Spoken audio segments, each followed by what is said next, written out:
Yo, yo, yo.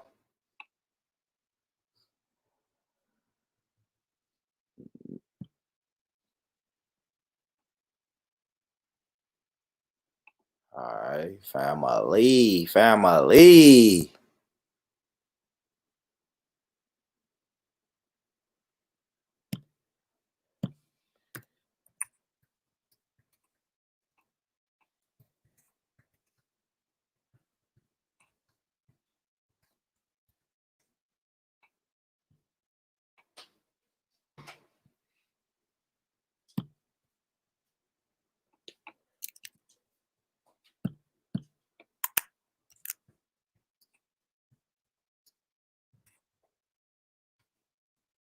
All right. I got you. Here go the link right here. Pull up, man. Let's keep this shit going, man. Yeah, Annabelle, my guy. Now go to the link in the chat, man. Y'all pull up, man. Let's pull up, man. Monday night vibes, man. Something like, man, like Radar. Yo. What up, Radar? Killer K. Yes, brother born. Yeah, man. Had to pull up, man. To keep the vibes going, man. It was good vibes. Yeah, definitely. Rita, you there? Yeah, I'm there.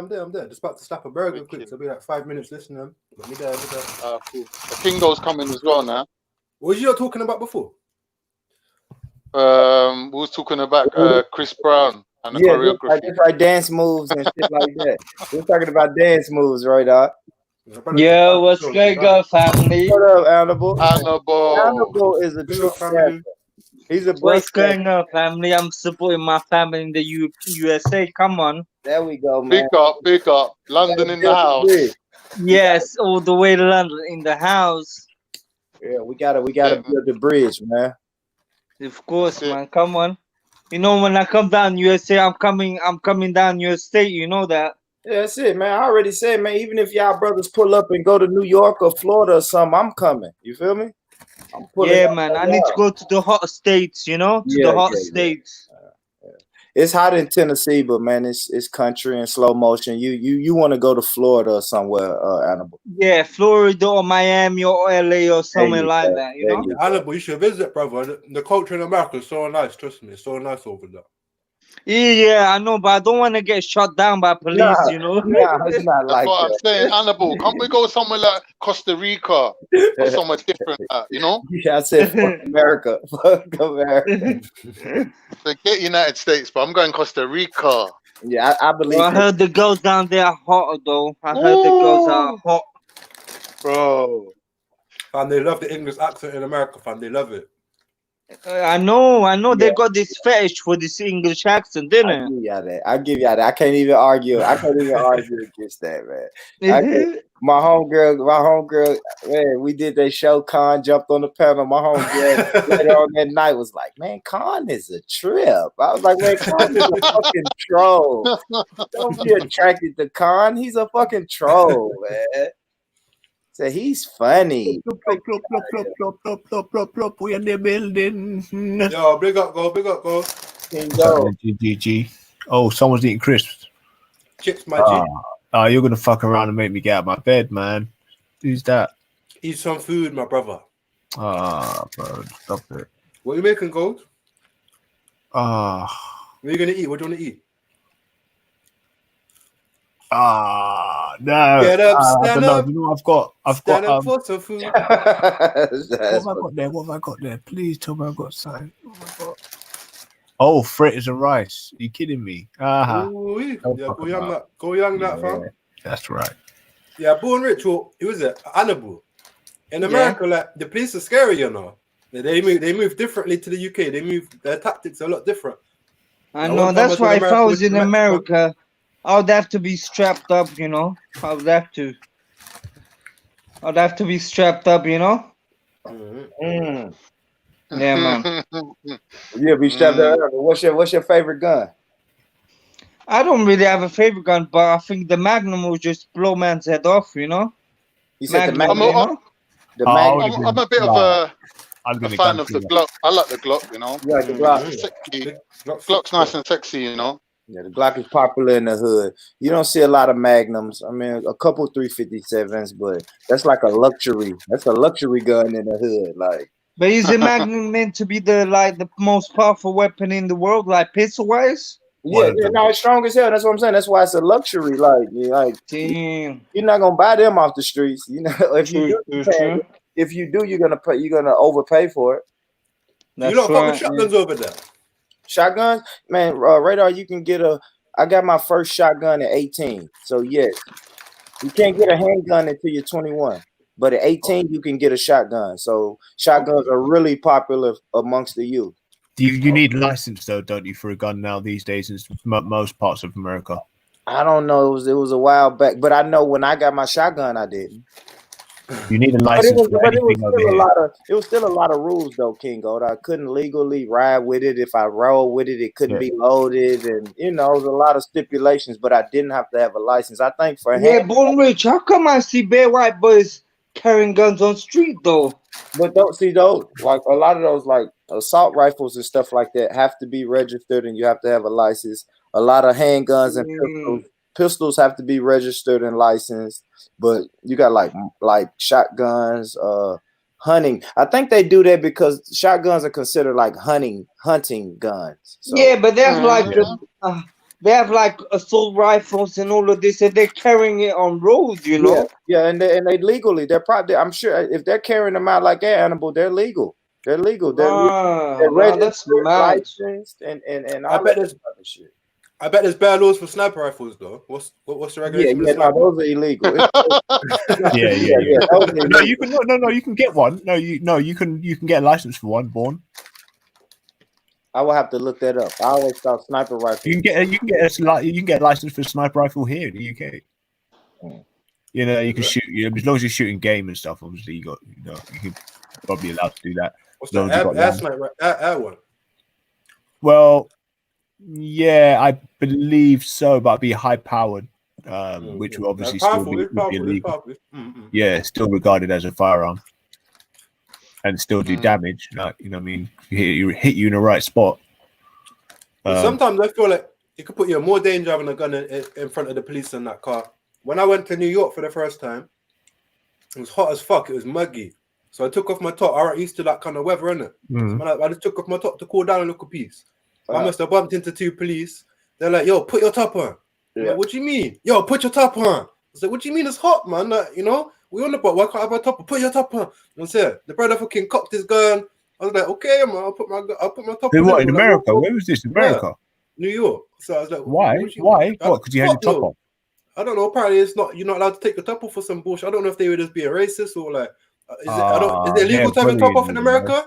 It's not illegal. Yeah, I think it's more of a policy because like you can go to a lot of shops here and you'll see no shirt, no shoes, no service. Like that's a big deal in a lot of these shops, and I can understand that. You don't want people in your store with no shoes on and no shirt on. But all right, okay. So I don't know if it's a law. I think it's more of just a policy. I don't know. I'm not sure. Man. I know I see a lot of. Only time I see people with their shirt off is really jogging and walking and shit like that. Something physical. Yeah. You know what I mean? You don't see people in a lot of crowded areas unless you're at a park or somewhere. Everyone's jogging and it's a park. So now people are jogging with their shirts off and shit like that. But if you just think you're gonna walk into the grocery store with your shirt off, then hell no. That's the same over here. You can't really walk into shops with your shirt off. Over here, they're kind of strict about it like that, and some stores might allow it, but most stores they will tell you put it up on the door, come in or something.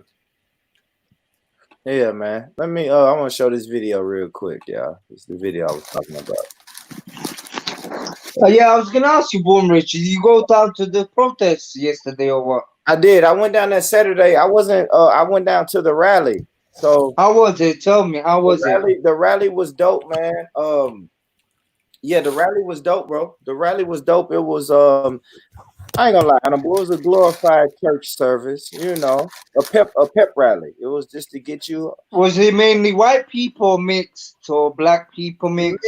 Mixed. It was mixed. Okay. It probably would the I don't know, white people probably outnumber black people, but that's just the city that I'm in. You know what I mean? The Yeah. city where I live. So yeah, it was probably more whites than black, but it looked real good, pretty mixed. And I was there for the speeches. You know, they had a few speakers from these grassroots activist groups. I feel like it was hijacked, man. You had a lot of pastors saying, Okay. you know, had a lot of pastors saying turn the other cheek and shit like that. Let me ask you a question. Go ahead, Kingo. When you were growing up, did you ever feel like, oh, I'm in America, right next to Hollywood, obviously closer to Hollywood than a lot of people are, and like you got all this opportunity, and people are, you know, huge worldwide stars. Did that ever come to into your head that I could possibly actually really become famous? Kingo, absolutely, Kingo. I mean, I don't know what that must do to the brain. Every child thought that, Kingo. Whatever cartoon or TV show you watched as a fucking 10-year-old, of course you wanted to do that. You know what I mean? In my mind, I tell people all the time, from age 16 to age 23, 24, you could not tell me I wasn't going to be a superstar rapper. Kingo. Oh shit, that's what I'm saying. Yeah, I left my mom's house because I wouldn't give up on my rap dreams, and I did a lot. Hollywood, bro. It's like spurring people on to really shows how powerful it is. Yeah, that's the Disney effect.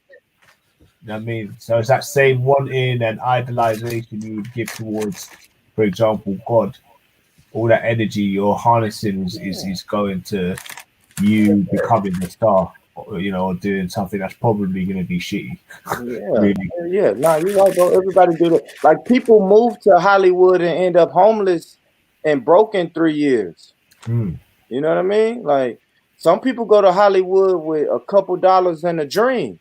Like, I just need to get there. And you know, in London, you can make a decent career just being a bit part actor or like in the backgrounds and things like that. So much you need to get your card so you can be on set. Yeah. And then you just be in the background for loads of things, and you make loads of money, man. You make good money, you know. Yeah. Like, even back when I heard about it about 25 years ago, they were giving out like £150 a day. Like, and the meals included and everything. Like, it's good to be involved. Yeah, I've read those flyers too, Con, where they're looking for extras. Extras on. Yeah, that's it. Extras. You don't have to say anything. You just we need a crowd effect, and we need you to be part of the crowd. And like you said, $150. Lunch is on us, and it's. But I ain't gonna lie, Con, you're gonna be there 8-9 hours. But you're hanging out with the stars and that, man. They just rubbing elbows with people, catching joke. You network. Networking.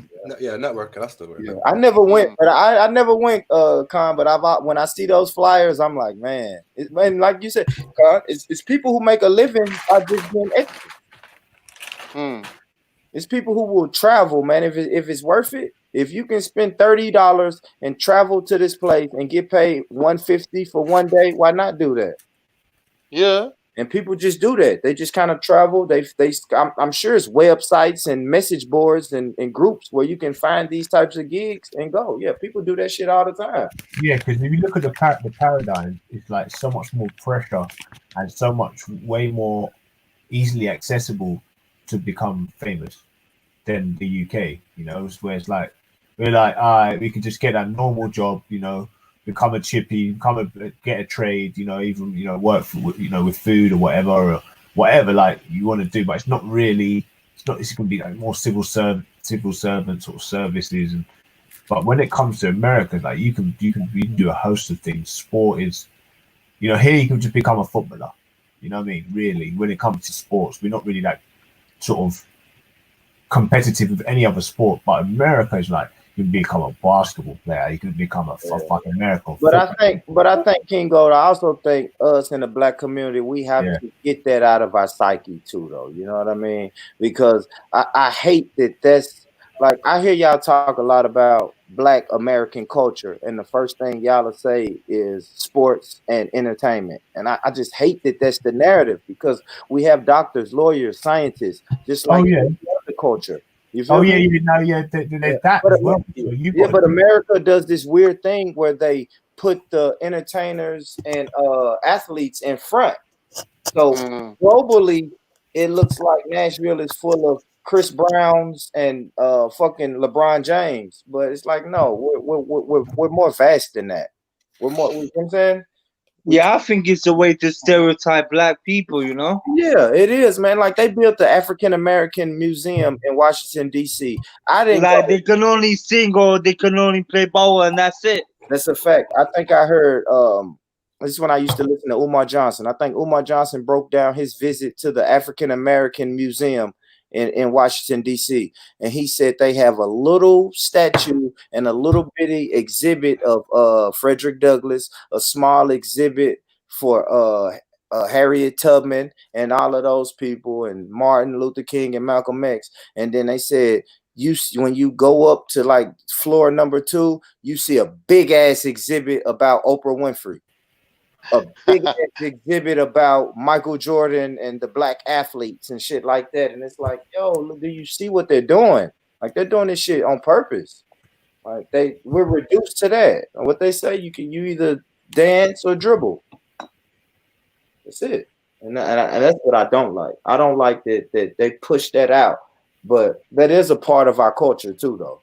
You feel me? But I don't like it that is portrayed as the main part of our culture. Like I've even heard people in these UK streams say, "Yeah, black culture is twerking," and I'm like, "What?" Like, damn, that's all y'all give us is twerking. But hey, that's how it is, man. That's the power of the propaganda machine. So, yeah. It's true. I've heard it like, especially from Eastern Europeans.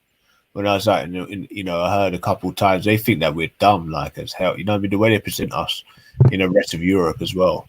Yeah. Even in the UK, they got us down as like sort of like real sort of like Carlton Banks from. Yeah, y'all get the fish and chips. Y'all get the fish and chips joke. I ain't gonna lie. Until I met y'all, that's all I knew. Fish and tea. And the tea, you know what I mean? And the tea, mate. That's all I knew about you. Right. Fish and chips, yeah? I ain't gonna lie. I had fish and chips last week, man. Pie and mash as well, yeah? Don't forget that.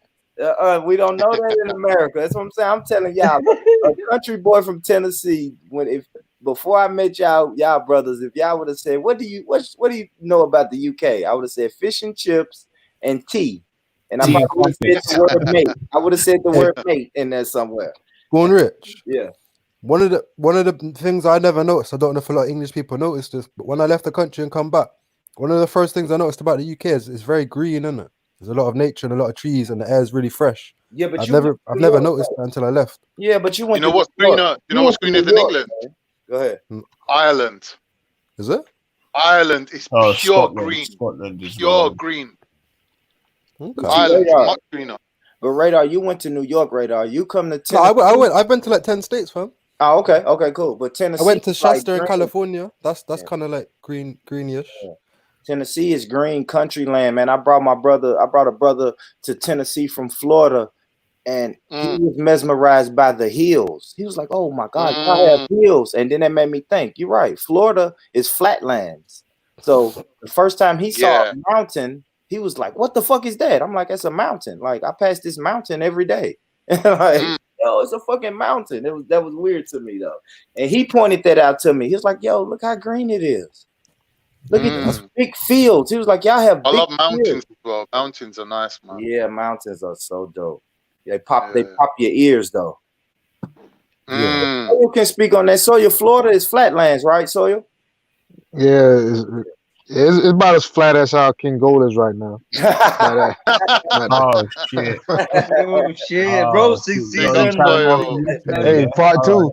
Hey, bring out the Tesla, bro. I got you. I said he looked like he was taking the shit the way he was standing in his. I was just trying to show people how your nurse has to handle you. You know? Yeah. Hey, there's no toilet. Lulu, like you're in the middle of nowhere there, bro. Jeez. Don't be squatting like that, bro, after eating a curry or something like that. You'll be in trouble. So you got them crops though, boy. That's some big. That's some fun. What is that kale? Is that kale or something? That's cotton, man. Oh, hey, I gotta get that off my screen. Yeah, that's why I took that picture. Funny as hell. That is the bro. That's why I killed the picture though, bro. It's deep as fuck. You think you're getting out of that bitch? You're working to help a cotton fucking farmer grow cotton. That's how I'm doing down there. So it's kind of weird. I pass cotton fields, man. We got cotton fields in Tennessee. I passed them. I hate looking at them, man. Me too. Dog. I was shocked. Bro. It's crazy, dog. Yeah, I hate them. I hate cotton fields, man. Nah, but when you see the actual plant, though, it's amazing though. That actual fibers is literally comes off the plant just like that. How you see it, but it's even softer. Yeah, we can't eat cotton in it. We ain't got the enzyme to break it down. Otherwise, we could eat it. Oh, that'd be amazing. That's what moths eat, isn't it? Moths eat cotton. Oh. It's only a matter of an enzyme to break down the what's it called? I forgot the name of it. The chain of carbohydrates.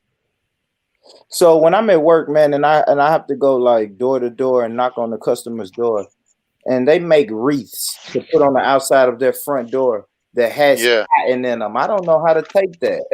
Yo, Born, what do you do for a job though? What do you do? Well, I do like landscaping work, man. Sir? I do landscaping work. Oh, gardening, yeah, pretty much, yeah, pretty much. Oh, that's a nice job, man. Because you're mostly outdoors, innit? Yeah. No, I'm all out there. No, mostly. Oh, that's nice. That's a nice job, man. The best thing about that hustle. The best thing about the hustle is that if you work good and you do a good job at each place, you're most likely gonna just keep expanding your clientele, isn't it? Yeah, because they're gonna tell the neighbors and see what we do. And sometimes they invite you in. Yeah, and so what we do is no, Con, you gotta be Mexican. You gotta be Mexican. That's the only way. Maybe that was just my brother. You know, he's a good-looking son of a bitch. My brother. He used to do, tree surgery. He used to do tree surgery with a chainsaw. But I'm gonna get into, like I told you, I'm gonna get into that industry, man. Shit, my business is edible landscaping. I want to do that, but actually, I'm incorporating edible plants and ornamental plants. That's so cool, man. That's beautiful. I love that. Yeah, so I'm right now. I'm in the process of growing up all the shit right now. So, what kind of edible plants can you think of right now? Oh, bro. What do you mean? Things like parsley, rocket, coriander? Yeah. That, but also beautiful plants, flowers that actually have beautiful flowers. Like, for example, okra. This has one of the most beautiful flowers. Okra. There's okra flowers. Oh, bro, my God, it has some of the most, like I said, the most beautiful flowers. Like, I've eaten a courgette flower. You know the yellow one, the courgette flower. You got that. Then you got, I think what's called chrysanthemum or whatever. The flower is actually very peppery. It's very peppery. You can eat it actually. Yeah, so they have different colors of those. But these are ornamentals. Like normal landscaper, Born Rich can tell you. Like you don't give them ornamental plants. Ornamental plants are plants used for only aesthetic purposes, like just look good. Yeah. That's property value. And soil, that's what I deal with, because we do like a tree and shrub treatment. That's dope. We'll put fungicides and insecticides on ornamental plants. We do. You got your certificate? I'm trying to get that shit. Damn, see, that's dope. I'm trying to get my pest and fertilizer certificate soon right now. And you know what? I really I'm not gonna lie. City. This is what I don't plan. I don't plan on doing this for the rest of my life. But if I'm honest, I could take it up to another level and go, because right now I have a certificate, but I can go get a license, and that way I can buy chemicals, I can sell chemicals, I can fucking start my own shit. You know what I'm saying? Yeah, why don't you set up your own business, because I ain't gonna lie, Annabelle, my heart isn't in this, man. My heart's in it, boy. Hey, boy, we gotta holler at me. Yo, you gotta show me how to get all that shit, man. I'm trying to get all the legal shit down right now, bro. So gotta holler at me about that. My heart's in that bitch. See, like once I opened that restaurant, I opened up a restaurant, and it went under, and it failed, and we had to close it down. But restaurants are one of the most difficult businesses. Exactly, and I didn't know what I was getting into. But I'm gonna tell you this, man, that just did something to me where I just don't want to work. The freedom I had running my own business is unexplainable. Nothing can equal to that, man. Nothing. The amount of like for all that overtime you're doing at your regular job, you might as well put that bitch in your own shit. Exactly. No, and you're gonna put overtime in your own shit.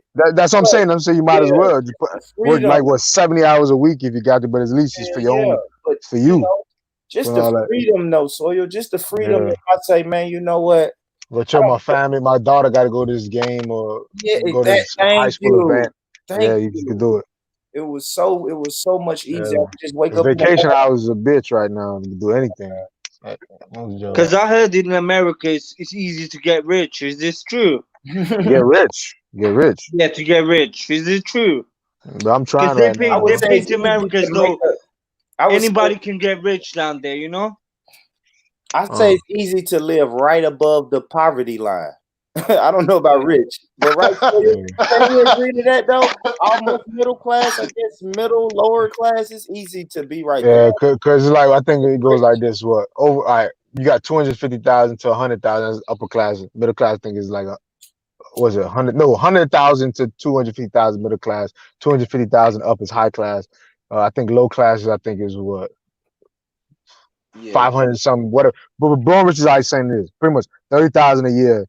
Below that, I think it's poverty or 20,000 a year. Exactly. So anything below that, he trying to say that's what barely you could eat off, and that's like say for example, $15 hour job, and that's like 30,000 a year. So it's like you got to do a lot of industries where you could easily bring in, let's just say 55 to 60,000 a year. Yeah, a lot. Yeah, I don't know if that would be what middle, lower. No, but hey, how much are you getting per day? But hold up, born. The thing about this though. Yeah, hey, animal, relax yourself, man. Like, you're actually too much shit now. But but born. The crazy thing is, like, you know what the landscaping thing? What I realized, man, I know the guy who I'm gonna get this soursop tree from you. Been a landscaper, been doing it since God knows when. They all put his kids to college, got a crib and all that shit, right? So, but let me tell you how this is, Lily. Bro, for example, you see, listen, $15 an hour in America is $30,000 a year. That's if you work $15 an hour job, right? Okay. Landscape right now, literally, motherfucker, you say like is they do an hour takes them to do a yard or whatever, how to do their job.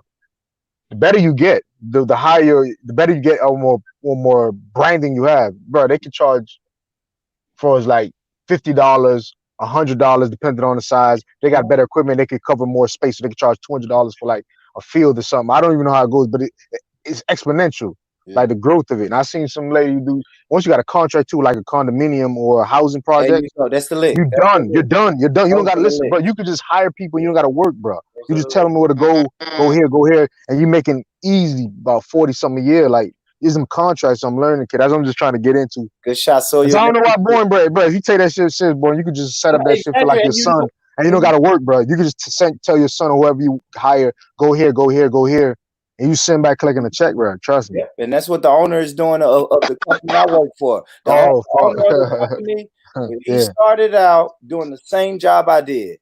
And then he got his weight up, got his clientele up, and now he fucking sits in the office and tells me where to go. Yeah, exactly. That's how it is. Nice for it. You feel me? And so why don't you do the same, Born Rich? I can't. I keep telling you, Annabelle, it's his passions in reigniting the restaurant part. Yeah. But the older I get, though, so I do realize, like, okay, bro, you running out of time. Like, you're saving money in your savings. Like, the restaurant you may have to just continue doing this. Like, I'm really keeping my eye on the owner of this company because I'm working for this is a new company. Okay, so a lot of potential. Yeah, the company I work for I'm just kind of watching his moves to see how to build it. But I think he got a loan though, because I asked I didn't ask him, I asked the second in command, like, how much money did it take for him to start this? And he said $1 million. Okay. So I don't know if that comes from loan. No, so that's a major company though. You talking about big ass. But it's not though. It's like fucking 15 employees, 9 or 10 work trucks, and then everybody else works in the office. But I don't know, man. I'm trying to peep it though, man. Yo, figure that shit out, cause I'm getting it. Listen, bro, I'm telling you, that's why I sit back. Go ahead. Born, if he's got certain clientele, like big companies that give him contracts, and he takes them contracts to the bank, he could get £1 million. could get £1 million. Yep. Show the income, show how you can make that. Remember, and it could be over fucking 10, 20 years, 10 years. How you don't know how whatever this deal setup is. Like it could be a student loan type deal where you pay a certain amount every month, and you know what I'm saying. It all depends on how the guy credit score is too. If he got a damn or the business credit score, you know, it's a separate entity. So I'm learning that shit. That's how I'm trying to build my business credit score now, but like just getting little small little Staples accounts and a Home Depot shit to build it up. Yep. That's all the shit you're gonna need too, man. Yeah. Shit, man. He's getting these new trucks and shit, and he's running that shit out, and I'm just looking like, damn. And the shit, I don't know. It don't even take a lot. He has like one small warehouse. You know what I'm saying? It has he has a one garage warehouse, and then on another part of town, he has a small office with like 4 desktop computers in there, and that's his operation. And it's like, this operation. And it's guaranteed money, bro. Literally guaranteed money every 2 weeks, every time the grass grow or whatever. Ain't it gonna be? It's gonna be seasonal though, isn't it? No, grass grow all year round, bro. Like year round. Yeah, let me tell you, over here, especially in Florida, is all year round, bro. All year. Let me tell you about Tennessee. So now in Tennessee, we probably get 1 month, 30 days of harsh winter. Yeah, it's just below freezing every day, and we can't work. So I was drawing unemployment for. I counted it. It was like 32 days, and then I was back to work. Smart. I was back to work. But the owner told me, like, sign up for unemployment while you're off. You're gonna take a pay cut. You're taking a pay cut, but I just paid you nice. Like they give us bonuses from August to November. And if you manage your money right, you can survive for that 1 month, drought. You feel me? Okay. But like I can see Florida. I think. But it's a lick. But listen, I've checked the calculations, bro. I'm not even talking about landscaping. Just I put like this. Just alone and just like ornamental sales of like plants and shrubs alone, like them type of stuff. We're talking about $250 million just in Miami-Dade. I'm not even talking about Broward County, which is like only 20 minutes away, really. So you're talking about both counties almost $500 million worth of just ornamental shit. I'm like, and then you got, That is big business, Soil. I went and picked up like 7 trees priced at $500 a tree. Bro, they got trees. Like, bro, I see Amazon sell a fucking tree for $1,000 from Seattle. They moved it. It's so much, bro. These trees is bro. Listen, bro. I could talk about this forever, but I'm talking about regular trees that you just think like a cypress or whatever. These weird ass names like Gumbo Limbo. We got one over here. And they is kind of big because its tree bark is photosynthetic. It has a green tree bark. And people, you move them here, like you just said, $500, sometimes $1,000, depending on the quality, the size of the tree. Yes, bro. All the time. Then think about this. If you're really good at landscaping, you get paid to maintain. Cypress trees evergreen. They're always green all year round, isn't it? Yeah. I think so. Yeah. Cypress. Yeah, the one with the some of them could breathe on the water, like they have little pseudo roots, they call them. Like, don't worry, just in the Everglades there's a lot of water, so cypress trees are there and they can breathe through the water because the water levels are high. It's like I'm don't worry, I'm geeking out, but you can learn that shit. Yeah, we got a lot of them cypress trees in London, UK. People use them a lot. Yeah. It's popular. You see them, the little roots that go above, like they like little lumps on by it. Yeah, those pretty much diffuse oxygen. It's like a lungs. Like normally you see the roots under the ground, but some of the trees they have them above ground. Yeah, but man, there's a whole bunch of trees, man. Like if you really learn the tree game and you know the landscaping game, bro, you can make killer, man. They got something called a croton or some colorful shit they got over here in Florida, man.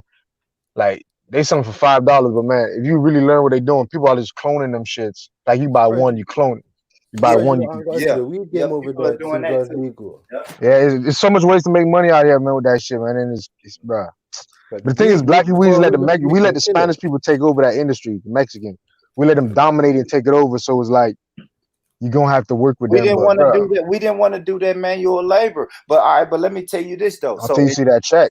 So in Tennessee, with the job that I do, I realize a lot of Mexican people, they don't want to take the time to take that test and get that certification. So the lane that I'm in, the white boys run it. Oh, the white boys run that lane that I'm in. Like I've been doing this type of because I pretty much go to the yard, spray chemicals, I kill your weeds and feed your grass. So pretty much the same thing they would do at a football field or a soccer field. You feel me? Yeah. Nice and pretty with the stripes in it and shit. I don't mow it, but I can feed it and kill the weeds. And you will have only one specific type of grass in your lawn. You know what I'm saying? And the Mexicans mainly want to do the trimming. They want to cut it, come through and trim it and mow it. You know what I mean? They don't take the time to take that test. And it's just a fucking 100-question test. And you got to get 71 of them right. It's not hard, man. This shit ain't hard, man. This shit ain't hard. You not interested in the weed game and that? Boy, that's the long-term plan, bro. Yeah, that's coming along. Soyo, that's a good question. Soyo, is weed legal in Florida? No, it's not legal, but you could get the license though. But it's for the like the stuff that have very little THC in it. Okay, yeah. I think that's the same here. I think Tennessee, us being in the Bible Belt, Tennessee will be one of the last states to legalize it.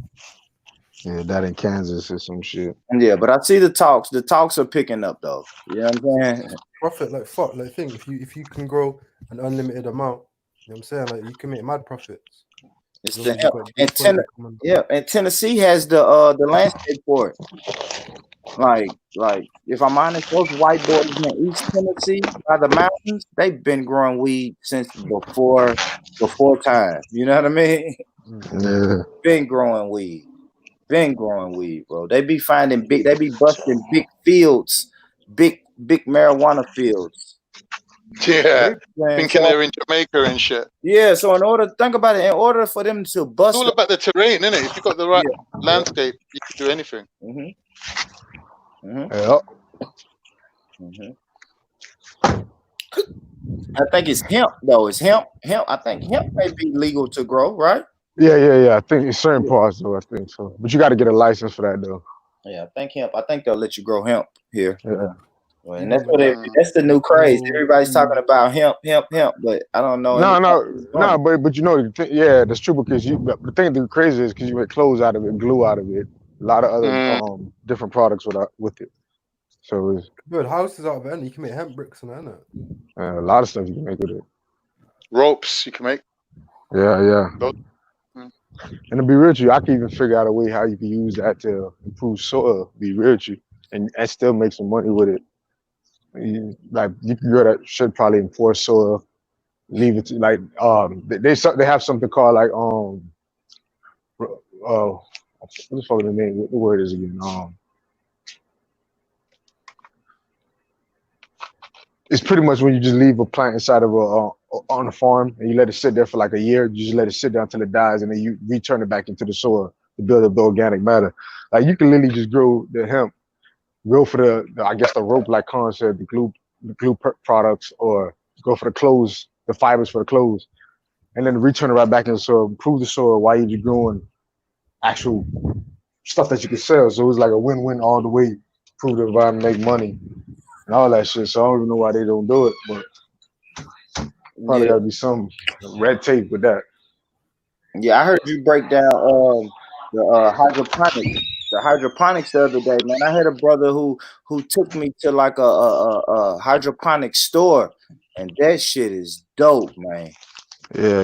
You can eat fish, hydroponics and aquaponics. Hydroponics, I mean, difference between aquaponics and hydroponics is just adding another animal or organism to the mix. You're adding the fish. So which one is the fish and the aquaponics? Aquaponics vegetation. Okay, yeah, that's what that's what he took me. That's the dope one.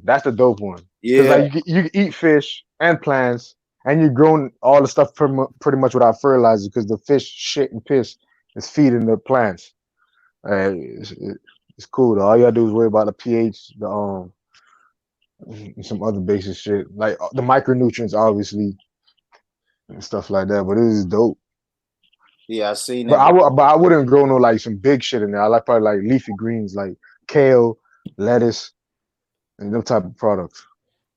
Cause because you're gonna need like a nice sized lamp to get all that sunlight, and probably in a big space if you're talking like growing tomatoes and peppers inside of there, because you're gonna need a lot of root space and shit. So we grow a lot of tomatoes in Cyprus. Yeah.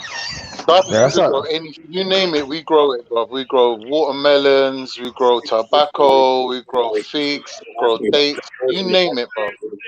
I gotta go out there one day. I gotta go out there one day then. Go to the north side, then it's like so old school, like you know. So what's the difference? What's the difference between the north side and south side over there? The south side is like overly populated. It's overly commercialized. It's really like like to do with like hotels and beaches and that. But the north side is just natural. Like even when the corona hit, like they never had one case of corona really. Oh come on, get out of here, dog. Yeah, seriously. That's the small scale one right there, Sawyer. Oh, that's dope. Yeah, with the fish tank up underneath it. Yeah. This is kind of crazy. Yeah, that's something like what I saw, man. Like we got a fucking warehouse in here in Nashville, bro, where you walk in and this is what they do. Yeah, that shit was dope. I like that. Yeah, that shit right there, that's dope, man. Well, they're using the soil to filter the water for the fish, and they're using the fish to shit on the plants and grow the fertilizer. Urea. You know, the urea, and probably the shit has some other. Good shot. So what's up with urea? Urea is our fertilizer that we use. Yeah, but urea is what you pee out of. So the animal has urea. Urea has high concentration of nitrogen, and it's also like really it's pretty much plant available already. So it's going to. It gets converted to nitrate or whatever inside the water. Oh shit! This is why I left my lighter. Goddamn, good. Yo, I love y'all, Born Rich. Gotta start the last one, but I lost my damn expensive ass lighter. Just found it going back to my same spot. Yeah. Shit, damn, boy, looking for this shit. Yeah, but urea. So pretty much, the fish peas, the urea gets converted to nitrate. Nitrate is the aqueous. Pretty much any nitrogen in water is pretty much nitrate. That's like the aqueous form of nitrogen in water. That gets absorbed by the plant roots.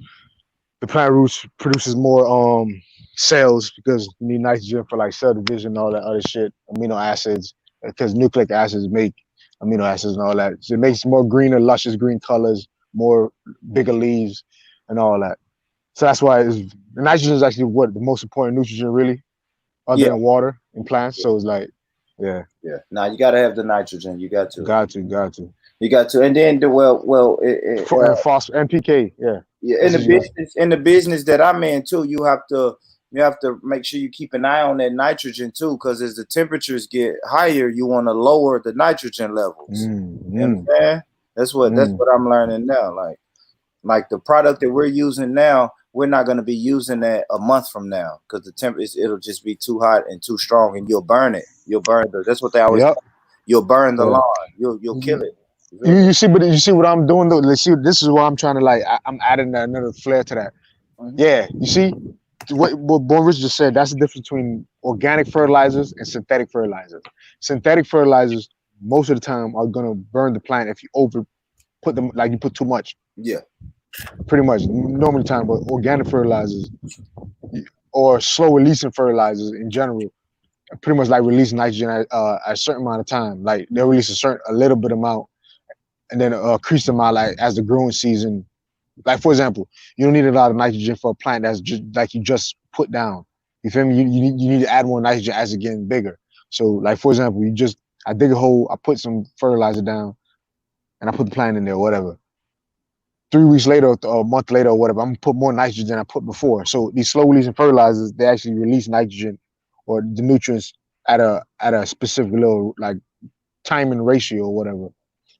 And all that. Like, so you get that naturally in organic products. Like for example, compost, you get that naturally. I don't know, but I'm pretty sure fish emulsion it can do that. But there are organic fertilizers that will burn plants like horse shit and cow shit. You can kind of burn them, but you need a lot of that. But that's what he was. But when you hear somebody say, if I put fertilizer down, it's burning my plants, most likely they talk about like some synthetic fertilizer. Like I guarantee the fertilizer he using, the number, like the 3 numbers, the first number is probably above 10. Yeah. Right now we're using the 4600. Oh fuck! This nigga said 46, bro. You know how high that is? That's parts per million. I mean parts per million. So yeah, 46 parts per million units of nitrogen. Organic fertilizers normally have about fucking 5. Like horse shit right now, you probably gonna get like 511. Cow shit like 111. Compost is like probably 1 point something. It's very low. You ain't getting no 46. I said 10. No, all right, let me tell you. All right, let me tell you the weird thing I see on these bags of fertilizer that we use. So it's like a 50-pound bag, and they will say the active ingredient is only like 3, 4, maybe 5% of the bag of the 50 pounds. You see what I'm saying? Yeah. Like what you just said. Damn. So you breaking this shit down to me. Nah, but I'm saying that's some strong shit though. Yeah, I got some strong shit, like literally some that will burn the fucking plant. It's mainly a bunch of bullshit though, because if the active it is a bunch of that's why it's so cheap, probably. The active ingredient is only 4 or 5%, but it's a big 50 fucking pound bag, and I don't know what the other ingredients do. Nah, bro. Inert ingredients. Yo, it's pure nitrogen, bro. It's 5600, right? You said it's 40-something. Yeah, that's pure nitrogen. The first number is called NPK. The first number is nitrogen. Second number is phosphorus. Third number is potassium. Yeah. So NPK. So yeah, that's just strong fertilizer. They did. They done shut my brother down. Yeah, that's the agricultural. The agricultural department shut you down. Letting out the secrets. Yeah, you moving like Dr. Sabi out here, man. The Department of Agriculture ain't gonna let you talk like that, Sawyer. Nah, shit. Shit, them boys can't, man. If a motherfucker from that department probably hear me talking, they gonna ask me, what the fuck am I doing on live? Nah, they want my ass back over there, bro. I ain't shit. Damn, so you got me thinking about the fucking farmers market, man. We gotta get out this quarantine shit so I can go support the farmers market, man. I used to do that shit for like 2 years, dude. I broke a record like at my school for that, the farmers market. You know them white kids know how to hustle, boy. Yeah. So does that baby president. I ran that shit, broke records over there. Yeah. I don't know how you came up, Sawyer, but man, that was well, we didn't go to church, so that was either a Saturday or a Sunday trip. Every weekend, my mom would put me, man. I'm saying, my mom put me in that car. I said, "Where we going, Mom?" To the market. I got to get my greens, my yams, go to the market and get everything, boy. I get my bootleg CDs at the market. All that shit, right? I ain't gonna lie, I love going to the farmers markets, dude. Yeah. I'm gonna tell you what we don't really have, but I like that y'all got. I went to was it Carol City flea markets. And that right there, we kind of, but not to that extent. Like y'all put y'all shit inside a building. Our flea markets are outside. Yeah, but imagine they got a flea market and a farmers market into one. Oh my! That's kind of like ours though. That's kind of like ours, but ours was you had a roof, but it was still kind of outside. It was an outside vibe, but it was kind of like that. That's what I said. You could go get a fake watch, a fucking leg CD, a fake Tupac T-shirt, and then my mom could get her greens and yams and potatoes, and you know what I'm saying? That's crazy, man. That's and a motherfucker pickpocket you don't even know about it. Motherfucker, bro. I remember I first used to go there. My uncle and them used to say, "Hey, watch your pocket. Always check your pocket." I like, yeah. End of the day, you realize your iPod gone, your MP3 player, your wallet. I don't know how the boys do it, boy. They settle hands, man. Like you don't even feel it. Somebody just going in your back pocket, taking your shit out. That's it. Fucking Florida, man. Florida was just wild when I went there, man. The first I went to Florida, we went to Slip and Slide Studios, man, with my partner Jay. And we got to the studio, and Jay was like, "I got to make a run. Y'all ride with me." So we riding with Jay. He goes to wherever the fuck he's going to, and he jumps out the car and said, "Oh shit, I forgot to tell y'all, I got a chopper in the trunk." Like what? Like what? Right, but you can have that though. You can have that. Long as it's a truck, though, it's assault. You can have assault ride. Like you have an AR and shit. Just to me though, that shit blew my mind. Like, okay, my man just like in Tennessee, we ride around with handguns in the car. Like, oh, these boys ride around with assault. Yeah, hey, bro, no, there used to be a saying, don't let me pop the trunk. We gotta say it like that. Yeah. Don't let me pop the trunk. That's what the boys talk about. But see, in Tennessee, pop the trunk is you may have a shotgun, but more than likely you got some type of boys got a stick. Yeah, that boys got a stick. Yeah, you got some stick. Man, that fucked me up. I'm gonna tell you another thing fucked me up. We went to this studio in Miami. We had hooked up with Iceberg from Trick Daddy Group. What's that? That nigga took over Miami when I was Iceberg or Duck Ride or Die. Iceberg is so dope. But listen, man. I'm on my way, bro. I know you know about all that shit. His songs. Man, bro, we fucking went to the studio with Iceberg. We get in there. It's probably 5 of us. It's already 9 Florida guys in there. And all of a sudden, they start showing each other their pistols. They like, yeah, look what I just bought. Look, and now 5 pistols come out, and they're exchanging hands. And then my partner leans on the light and cut the light off by accident. You talking about scared? The boys up in that shit. Yeah, they up in that shit. Yeah. They were scared, but I was scared. I thought that one of them turned the lights off. Cause I ain't gonna lie, so I'm sitting in the room seeing pistols exchange hands. I'm like, oh, we finna get robbed. I had convinced myself in my head, oh, they're finna rob us. So when the lights went off, I'm like, oh, yep, here it is. Just don't kill me. Briscoe moment, huh? But Florida guys are good guys, though. Good guys, man. Yeah, I'm surprised you. Damn, you met a lot of like famous type people in Miami, then, bro. When you was out here. Shit. Yeah, because I told y'all, like I said, I thought I was a rapper, man. So we went down there on some little rapper connects that we had, man. I always said, though, the first time I ever went to Florida was I heard Florida had $2 X pills. And we piled up in the van. It was like, we finna go get these $2 X pills, man, and come back to Tennessee and make a killing. But that shit was a fairy tale.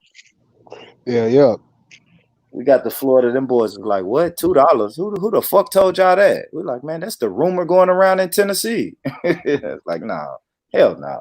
Hey, yeah, man. But we ended up meeting some good people, man. We ended up going back down there for Memorial Day, fucking the Super Bowl. I'm saying I fucks with Miami. I gotta get back. The Orange Tree. That was the first time I ever saw. Oh yeah, bro. Yo, I was in Ocala, Florida. That's Orlando, right? Yeah, saw Ocala, Florida, man. I was just like you on your picture. We took pictures and videos by those orange trees, man. That was fascinating. Let me tell you how crazy orange trees over here. If you drive down Homestead I-95, you could pull over and start taking oranges from trees. Me and my dog, when we go to I-95, like we going to Orlando, we just be pulling over on the road, like when we coming back, go on the orange trees by the farm, take them shits, fill up in plastic bags, and ride out. Yeah, like, it's so much, brother. You can't get caught for that shit. It's so much oranges and like it's miles. Orange trees. Yeah, I'm talking about acres. Though. I'm talking about like hundreds of acres though. These fields are like they miles in length. I'm talking about width, like massive. Yeah, no. But you got to try some shit called star fruit too when you come down here again. It's like a fruit that's a star. It's bro, delicious, man. They got like star fruit. You gotta try it. Hey, look it up. Whoever's listening to me, look that shit up, man. Literally a star and a fruit. And I've seen it on TV. I've never eaten it though. That's delicious. It's like there's like 10 different flavors. There's a farm that I know down there in Homestead. It's like 10 different flavors. You can walk there, pick out different ones and shit. You just gotta pay the guy like a tour. He got like the most different. I think he got the most star fruit in South Florida, like on a farm. Wow. So like, it's crazy. He sold it to my the school I went to though. So anybody go there now. Yeah. You said we got oranges in that back home as well. Say again. You said in Cyprus we grow lemons and oranges as well. Yeah, that's what I'm saying. It's probably a tropical environment over there then, since you're on the Mediterranean Sea and all that. But you know what? So I want to ask you. Yeah, someone told me that if you get a citrus tree and you indoctrinate it, you can either make it into a lemon tree or orange tree. Is that true? Shit, I'm not an expert on that. You mean like grafting it? They were showing me like cutting. They got a cutting, and they insert it into behind the bark, and they said, "Yeah, we're gonna make this one into orange tree." Yeah, grafting. Yeah, it's pretty much like they do that if they want like for example, you want like the root system of a certain mango tree, but you want the size and the shape of the fruit of a different mango tree. You just you cut the stem, and then you know how people when they use an axe and chop wood, you cut like a V shape into the bottom piece. You stick the other one that you chipped in right in the middle. You just tie it up. Eventually, over time, it's gonna merge. Like pretty much the cells are just gonna a graft. That's what they call it, grafting. But the cells are pretty much are just gonna bond together.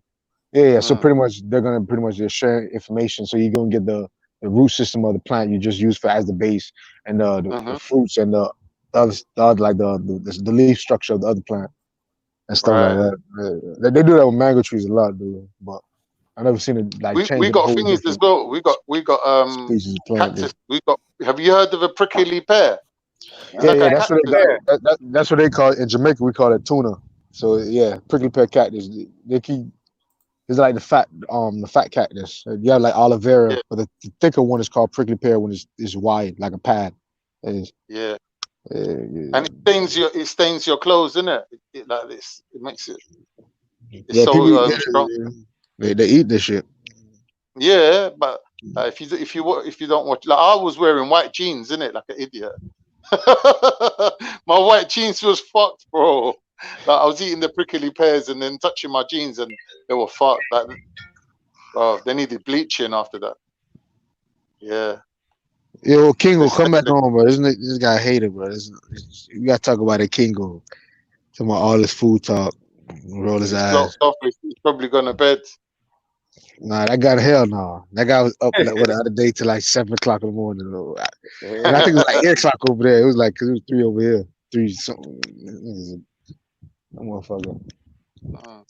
Yeah, so I'm looking this up, and this is prickly pear. Yeah, that shit right there is dope, boy. I like that. I think people use the fruit too, though. Grows like a little fruit. Yeah, that's the fruit, the purple thing, right?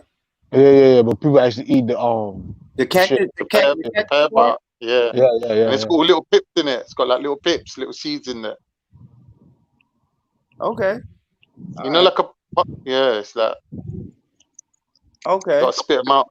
Oh yeah, we're looking at it right now. Yeah, we're looking at it right now. That's kind of like soursop. Like that's what the first thing I noticed. Like, oh, it's a lot of seeds in this. There's a lot of seeds in the soursop.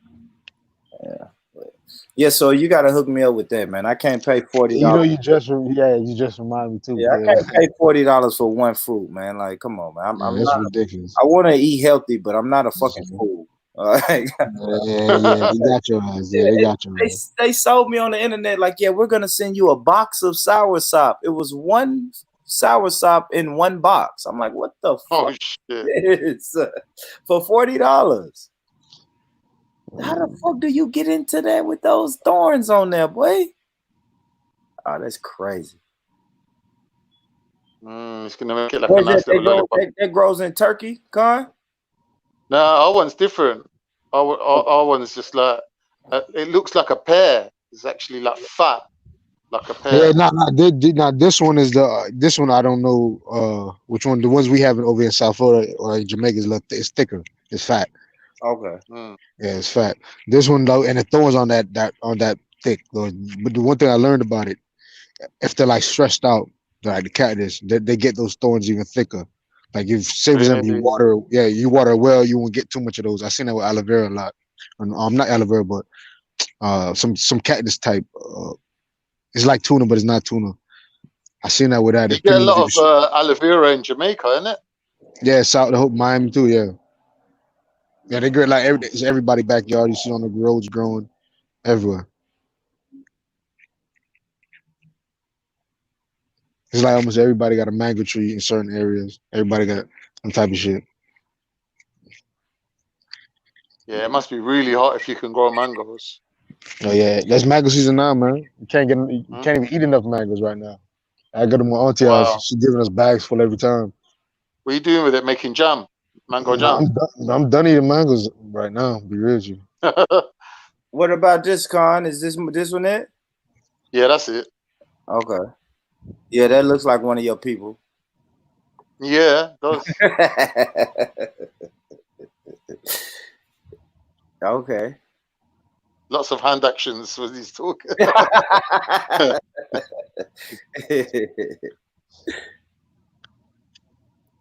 Damn. Okay, that's a dope. That's a dope fruit right there. Oh shit. Let me let King go there.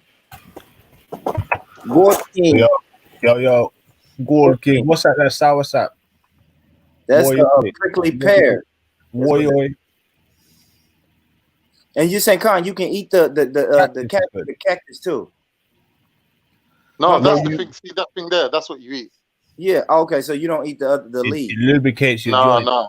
Okay. Oh no, bro, Con, you know you can just blend that shit up just like aloe vera and just blend that shit up, man.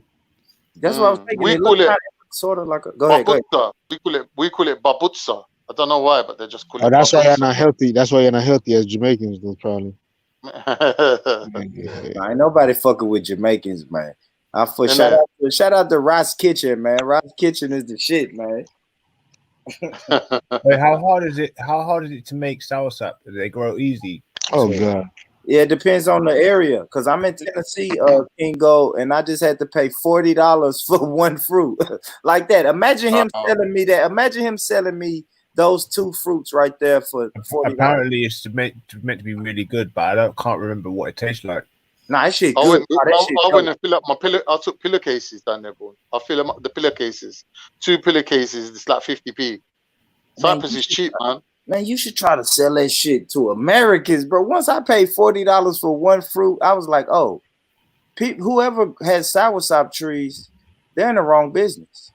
Except these people except the people I bought my fruit from, they're in the right business. Nah, you probably the only customer, boy. Trust me. But somebody, I can't. Then you put up there. I said, let me just get this. Somebody gonna buy it. And some dumbass gonna buy it. It was me. I was DeMar. Yeah. I was DeMar. He's finna smoke it. What's this guy doing, man? He's finna smoke it, Con. He's having a laugh. Nah, he's selling it. That's what he's telling you. Look how indestructible this is. Going on. That's not even right. That's not ready to eat.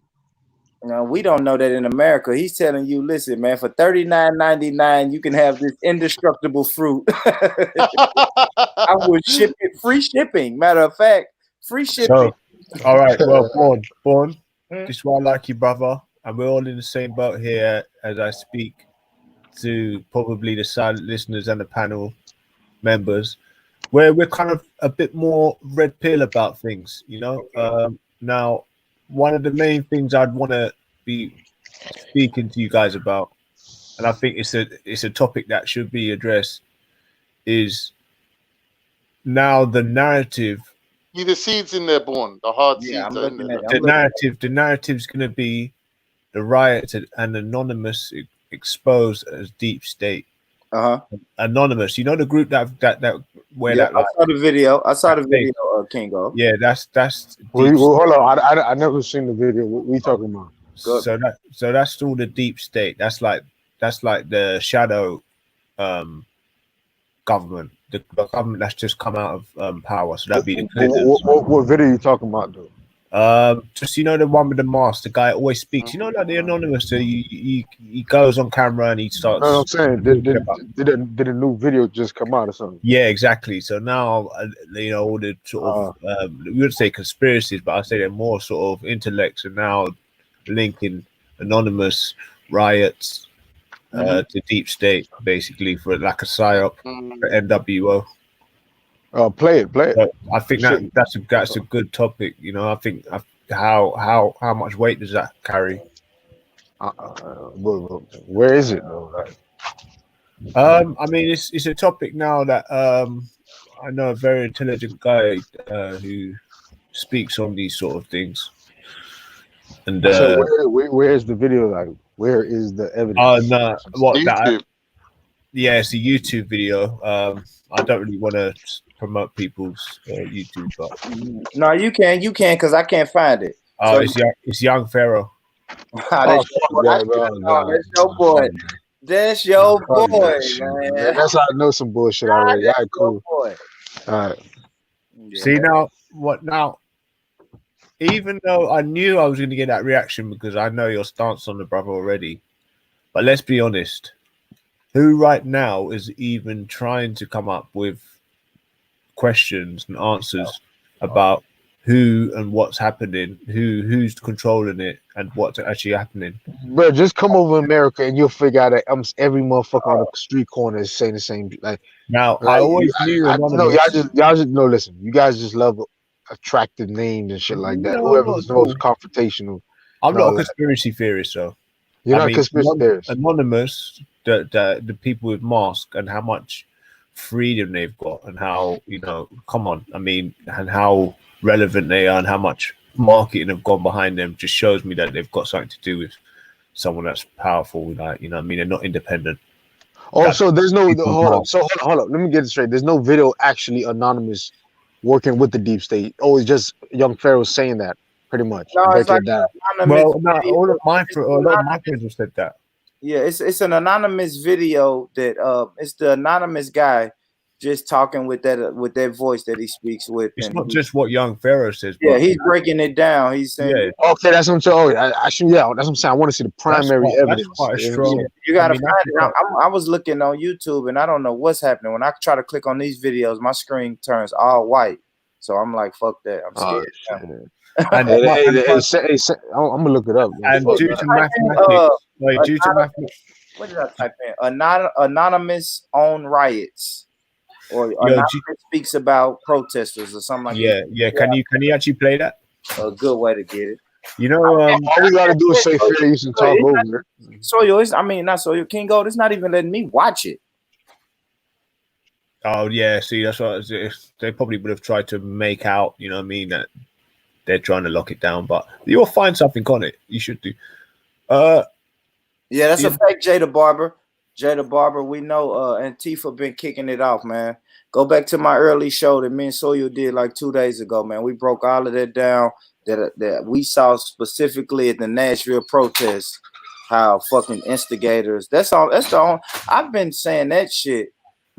And don't forget, Anonymous have been taking part in a lot of these sort of protests recently as well. Yeah, they actually hacked some police radio with their little mask on. They actually hacked the police radio communication system, like the walkie-talkie shit. They got radios. Yeah, somebody. I think they said Anonymous hacked. Due to mathematics, unfortunately for you guys, who's shooting down the host with the most, because he's got the most viewers. There can't be some sort of supernatural reason why he has got the most viewers. You can't say he's riding off SETI. To be fair, he's actually drawn more. No, I'm gonna be honest. I don't even mention the guy. It's only when I hear you really mention. Like really, nobody who I listen to. He's the most electrifying, the most listened to. Listen. I know for exactly. I said I know for people of a certain caliber. You know what I'm trying to say? Okay. There's a certain caliber of people who listen to him, and really adamant about what he says. So I kind of know who you. Can you agree? He's got the most viewers following, but to me, he's just a shock jock. Can you agree that he's got the most viewers and the most followers? But I don't listen, bro. I don't know. Actually, that's the problem. I don't even know. You're just he. What you mean? That's I don't even know how much fucking subscribers he got. Like literally, you're the only person when I hear. Listen, he's got 237. No, a guy from London. Let me say, a guy from London. 237,000 on one account. Okay. Yeah, so that's his one account out of all of his 8. Okay. You sound like Boris. You hear how he sounds, right? I'm just saying. Sounds very homosexual, right? That's what I'm saying. What do you mean? Of his when you said certain caliber. Does that sound homosexual? I knew where you were steering it. No. I don't know. Maybe in his mind. Listen. I'm thinking about numbers. Okay, but why do you want to harp on the white? But listen, we were literally just talking about a subject. Now you want to know? We're talking about the object, right? Now you're talking about the subject. You're talking about again. No, but let's focus on the object of the discussion, which is what you're talking about. Anonymous. Objects. No, anonymous. We're talking about anonymous. That's the objective of the discussion, not young Pharaoh. Don't switch it to him. About dudes with now you're talking about masquerade. Bruv. What are you into, man? Yeah. Are you meds though? Are you talking about guys with masks on their face? Yes or no? Yes or no? Didn't you bring up Anonymous? Yeah. Yes. Oh, didn't you bring up Anonymous? Stop it! Don't try and play games with me. I don't get it. Listen, like I'll joke aside, I don't get what you're trying to say. I'm trying to have a real discussion. Are you trolling? Okay, be honest. I'm trolling. I'll be okay. Cool. Let's get back to real. But seriously. Con, to get into this. So you guys feel like Anonymous is a part of the we saying the deep state, whatever. Yeah, I mean, it definitely came out just at the time that the war. Me neither. The Middle East, when the Middle East was getting, had war, that's when they came out. So I mean, they're either the lefties or the righties, what do you ever want to call them, the liberals or the left wing, the working class, I can imagine, or the Jews. The liberal, social Jews. Yeah, so Anonymous comes out and they say that okay, or English. Credit for these I guess multinational hackings. That's how Anonymous group first got on my radar. Yeah. I think they hacked some big corporation and came on video and took credit for it. And now I don't know. They just I don't know. I guess they're here to change the narrative. That's how I look at them. That's what I'm saying. But they're like they're hacking people that we would say are the problem people. Like for example, they was fucking up police radio systems the fucking other day. There's they hack like fucking like some of these well-known politicians or whatever. Yeah. Just like WikiLeaks, they share information like to the public how fucked up they business, like the fucked up business dealings they have, all the social shit they trying to initiate into the country. So I don't know. You saying that deep state? I just want to figure out what's the evidence. Like I want to know what they actually said to make you come to that conclusion. So I'm trying to figure out. I'll pick up Princess Dominique. Yeah, man, big up to everybody. Jada Barber, Princess Dominique, man. I haven't been doing the London Miner. Anna Bar was on here. You know what I'm saying? Everybody on the panel, salute to y'all, man. Okay, I wasn't doing my housekeeping. Hey, Carl, let me ask you a question, though. Man, Mills kind of avoided that question earlier, though. You remember the question about Turkey and the rebels, right? Yeah. Break that down to me, like. Okay, so basically, the Ottoman Empire was it's quite big, isn't it? But before the end of it, it was actually Turkey, but had more land on the side where Greece is, and it had more land on the side where Syria is, going right out to Idlib, Aleppo, all them places. It was Turkey was a lot bigger than what it is now. So with the deal that they signed over, when they fought the War of Independence with England, Italy, Romania, like about 7 countries that warred Turkey. So Turkey had to fight them off. And then they signed an agreement saying that they would join NATO and yada, yada, yada, whatever it is, yeah. The Lausanne, I think, is it the Lausanne agreement or whatever it was, yeah. Cut a long story short, they had to give up territories. So they had to relinquish a lot of territories, so they gave Cyprus to England, they gave the land in Syria, I think they gave it to whoever. But basically, they had to relinquish land as part of the deal. Italy back to Sicily. Loads of stuff they had to give up, like land-wise. But hold on. Tunis, they had to give Tunisia back and all them. Hey, see, King was making good points, because this is what I wanted to get to. But the lands they gave back, were they originally from other people? Yeah. So this is what I'm saying. So the rebels, how can they go against Assad and Syria when it was normally originally their lands, and Turks just took the land from them in the first place? Like, no, but enlighten me, man. I'm trying to figure it out. The Turks started. No, but what happens is when the empire collapses, land goes to whoever's powerful in the area. So, for example, when the Medo-Persian Empire collapsed, you get me? Like all the people that made up the constituent parts of that scattered to the 4 winds. They couldn't maintain the integrity. So basically, it was up for grabs, pretty much. That's what you said. Yeah. So a lot of them lands are like no man's lands. Like, what I mean, they're not really. Yeah. But the other lands or King of Name weren't no man's lands, though, right? They were actually. They took over forts. There's always forts and castles at these places, even though they may have not had much commodity. But they were strong points, like Tunisia's like part in. Could it go back to black people in America right now too? Y'all don't even realize. In Spain, there's like land and shit. Close, very small. I thought, what's that stretch of water? I think it's near the Pacific. Stretch of water near the Pacific. There's a stretch of water going in between Morocco and Tunisia, and it's like a trading part of the world, basically. Mediterranean Sea, the Rock of Gibraltar. Yeah, and the Mediterranean. Them lot had control of that to Turks, you know. And, that was literally where Egypt makes a lot of trade through as well. But pretty right. But this is what I was trying to get at. This, but what is this? I say pink sun, Pacific sun. I born rich. I see you rich. Getting it in tonight, man. Because Alexander went from Macedonia to Greece, then down through that sea to what we call Alexandria in the Aegean Sea. I feel like that stretch between Greece and the Africa. Bosphorus Strait. That's Mediterranean Sea. That's the Mediterranean Sea, right? It means the Suez Canal. But that's closer to Egypt and the land up there. But there's a big sea mass between Greece and North Africa, and obviously all parts. What you got there, Born Rich? My Brussels sprouts, man, to go with my salmon.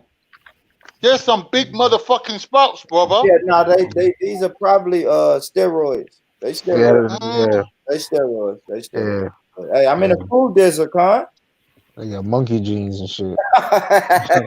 Silverback gorilla. They called it the Dark Ages, didn't they? When the Moors took over and the Turks. No, they introduced quite a lot to the Western world.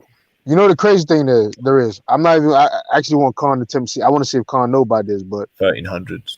There's a lot of people who know about I think masonry. There's a black guy named Suleiman, and working with the Moroccan Empire. I mean, working with the Ottoman Empire one time. It's like he's one of I think the greatest. I think one of the greatest Masonic figures in history. I think it's something Suleiman, who was in the Ottoman Empire. He's you can see his depictions. He's like a black guy. So I actually want to know, from your knowledge, what was the standing for Africans in the Ottoman Empire? What was their role? Because I know I hear a lot about the, well, castrations. They always had the bloodline going back to. I want to hear Khan's opinion. Hold on, I want to hear Khan's opinion. Africans in the Ottoman Empire. To be honest, the Africans that we have now in Turkey, the Afro-Turk, they're the descendant of Sudanese. No, they're the descendants of the Sudanese Ottomans. So basically, Sudan was under the Ottoman Empire. The Ottoman Empire. Yeah. So them guys are they're really, really dark. They're not mixed with Turks. They are actually Sudanese, but they live in Turkey. They identify as Turks, as part of Turkey, but they know that they're Sudanese. So they couldn't have been castrated, because then they couldn't have had families. They wouldn't be there now. If they were eunuchs. They were the ones that say the mixed. No, not the Sudanese. Well, no, I'm not saying the Sudanese. I'm saying that they. So hold up, but Carl, there were eunuchs there, but there was mixed. There were eunuchs. They would have had if they bought them. If they bought them from the Arabs, and they were already eunuchs, you get me? They were like the conquistadors, when they went to South America to take over parts of South America. They're the conquistadors. The thing is, the Ottoman left the slave trade to the Arabs. Mulattoes. They left it to the Arabs to run. They didn't. They were involved. Don't get me wrong. They were wrong for what they did, but they mainly let the Arabs run it. Because it was their thing anyway, innit? It was already, the Arabs already had that business sewn up, innit? That was their business. What's that, slave trading? Yeah. So when the Ottomans took over the Arabs, they indirectly took over the Arabs' slave trade as well. you get me? Yeah. So that's how it happened. But to be honest, there's a lot of black people in Turkey. And what I read up on, because I didn't know about the Ottoman slave trade, so I read up on it. And they were saying that under the Ottomans, if you was a slave, you'd be a slave for a certain amount of time. And then obviously you buy back your freedom. And then you would then turn around and have other slaves. So the black slaves of the Ottomans actually were the ones that had slaves as well. Oh God, I gotta see some of this evidence. Shit. So they were not only enslaved, they were forced to commit sin to that degree. Wow. Well, they weren't forced. For real, basically. They weren't forced to commit sin. Oh, it's just that's pretty much. It was just But the thing is, in them days, a slave was just like it was just another rung on the ladder of a social structure. Like it was like just being poor. Do you know what I mean? So, but how much of these? Very much. But how much of these? What you said? In certain cultures, it was like that, but it wasn't that generally around the world because there was different productive values for different people. So, but how much is? I'm not saying that the Ottomans were some sort of egalitarian, beautiful people. But I'm saying it's because the empire was expanding. They needed every man, innit? So, like, they wouldn't really prefer eunuchs. They would prefer men, innit? Like, and to be honest, when the empire was expanding so fast, they just roped everyone into being Turkish. They don't care if you're black, you're Greek, whatever you are. Like, if you want to be part of the Ottoman Empire, you're proud to say, I'm a Turk. Take a flag, take a weapon, start getting involved, bro. Wait, what's the main expanding at a very fast rate? Yeah, what's the main point behind this? Or is it about the power of the Turks or something? How strong they were? Not really. I'm just saying, like, they just did what they did, innit? Like, they, you know what I mean?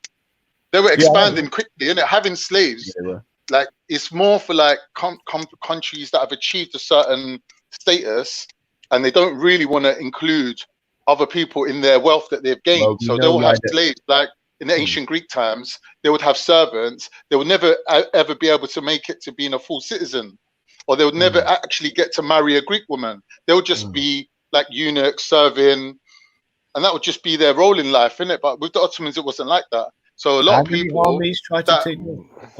Ottomans had more white slaves than black slaves anyway. Yeah, I was just about to talk about the Janissaries. Weren't like the eventually Janissaries became the rulers, slaves at first, right? Yeah. I ain't glad I played them in the civilization. I think the Janissaries were all Eastern European. Yeah, some white slaves, Yeah. And you know, England used to sell quite a lot of slaves to foreigners. Right. The Ottomans used to sell a lot of white. One of these, I think, I don't know if it was the Moorish time, or the Ottoman time, but they were selling a lot of white women at one point. Both. Both. Let me tell you how crazy it was. Jefferson wrote to one of the Barbary states when they had the Barbary War, like, stop stealing our women. They're like the treaty. And they had to give back. Yeah, no, they was fucking them up, bro. They had to like give back a bunch of slaves they took from Jefferson, and Jefferson so you do know a little bit about the history then, Born. Soil. You know a little bit, yeah. What you mean a little bit? Oh, I don't know. I'm asking you. I could teach you something, all right? Oh, you want to be my Padawan? Okay, cool. You know a lot. Well, I know a little bit. I'm trolling. I know a little bit of dates. I know about like historical characters. I know locations where they went to, what time periods. I think the best admiral was Barbarossa. I think he was. I mean, let me ask you a question. You know about time period. So, what was the secret to the Ottoman Empire? The secret. Yeah. Every mean a secret. What's the secret? See, what's the secret? Let me test you guys. You guys ever heard of something called like this? This is out of the box now. You guys ever heard of something called the Spear of Destiny? Yeah. All right, Con. All right, so that's what the Spear of Destiny was that the Nazis believed that they had. All right, no, shut up. No, you know too much. All right, Con. Okingo. So, Max, your question. So, what do you think is the secret of the Ottoman Empire? Con probably knows a little bit something. He said some shit that he's saying too much now. Intertwined. Is he cutting again? Or is it me? They very intertwined with Islam. They loved Islam. I know that. It's not a secret. But... Yeah, all right. Well, I know they've got something to do with the royal family. I know they've got a blood relation. All right, if you ever talk, like, you ever listen to like some of these higher military people, they don't sing and dance about that. That's the secret. You hear? Actually got Turkish blood. Hello, can you hear me? No, you two cut out. You two cut out from me. I couldn't hear you, but you obviously can hear each other. Oh, see, I told you can't talk about that spear. That's what I was trying to tell you. Too much. I'm scared. Go on, talk about it, man. Tell me. No, we can't. You can't talk about it. If it's true, you can't talk about it. Name me a king that. I'm shocked that Carl know about it though. I'm really shocked. Yeah. Soil. Name me a famous Turkish king. Soil. There weren't no Turkish kings, bro. Oh no, Turkish sultan. Sorry. Shit. I was just say I see Iraq. Something sort of A. There's a couple of good ones. Oh man, Mehmet, man. How can you not name Mehmet, bro? Mehmet third. Come on, bro. I'm at the second. And second. No, I don't know that type. I don't know that side of the history too much. I focus on black people history. We ain't finished yet, man. I've just got started, bro. No, here, come tell. I like this, man. Go, keep going, bro. Knowledge is power, bro. Yeah, it's true. I mean, I pick up information is power, bro. I'm gonna try Khan then. I know he's gonna know so much more. No. What the fuck? You gonna give me one question and then switch Khan's off to Turkish. I'm gonna try and take Khan on these Turkish. All right. Okay. All right. Who was the contemporary of King Henry VIII? Oh fuck! I give up. Who was the contemporary? Yeah, what Ottoman Sultan was reigning at the same time? A baron? Oh, Saladin. Suleiman the Magnificent. Who are you talking about? I didn't answer the same question, maybe. We call him Kanuni, which means the lawmaker. But in the Western culture, he's called. So what does Khan mean? What does Khan mean? No, it's a different word. Khan means like lord or king. Oh fuck. King, all right, lord. My lord. Wow. Well, Khan. But Kanuni means it's an Arabic word which means the lawmaker. Oh wait, is Khan, like this Genghis Khan, is the Khan from people's second name Khan? That's the same Khan. Is that from him? That's the same people. Khan isn't actually a name, it's a rank, military rank. Yeah, but like I know for you lot, general. I know for you lot it's different, but I'm saying no, he's Asian. What do you mean? Like, say if someone's name's called Stephen Khan, which I used to know someone called Stephen Khan. Yeah, so he descends from Genghis Khan. Yeah, exactly. That's what I'm trying to say. That's so people Khan. But hold up. But the Turkish people come from that area though. Yeah. Right. So that's what I'm saying. But they're Muslim. They don't use Mongolian classifications. What is that? That's a nice bit of fish there, man. Yo, you got to open your restaurant again, boy. That's just straight out the oven. Yeah. Nah, I haven't put it in yet, Con. I'm about to put it in the oven. I mean, that's the pre. You're gonna cover that. You're gonna cover that with the foil. Yeah, I'm gonna cover it. Yeah, man. Yeah, that's gonna be nice. So what you got on there? Seasonings? Yeah, seasonings. Little garlic powder, some like a chipotle seasoning, and a seafood seasoning. Ooh. Little black pepper. Yeah. So what have you put around it?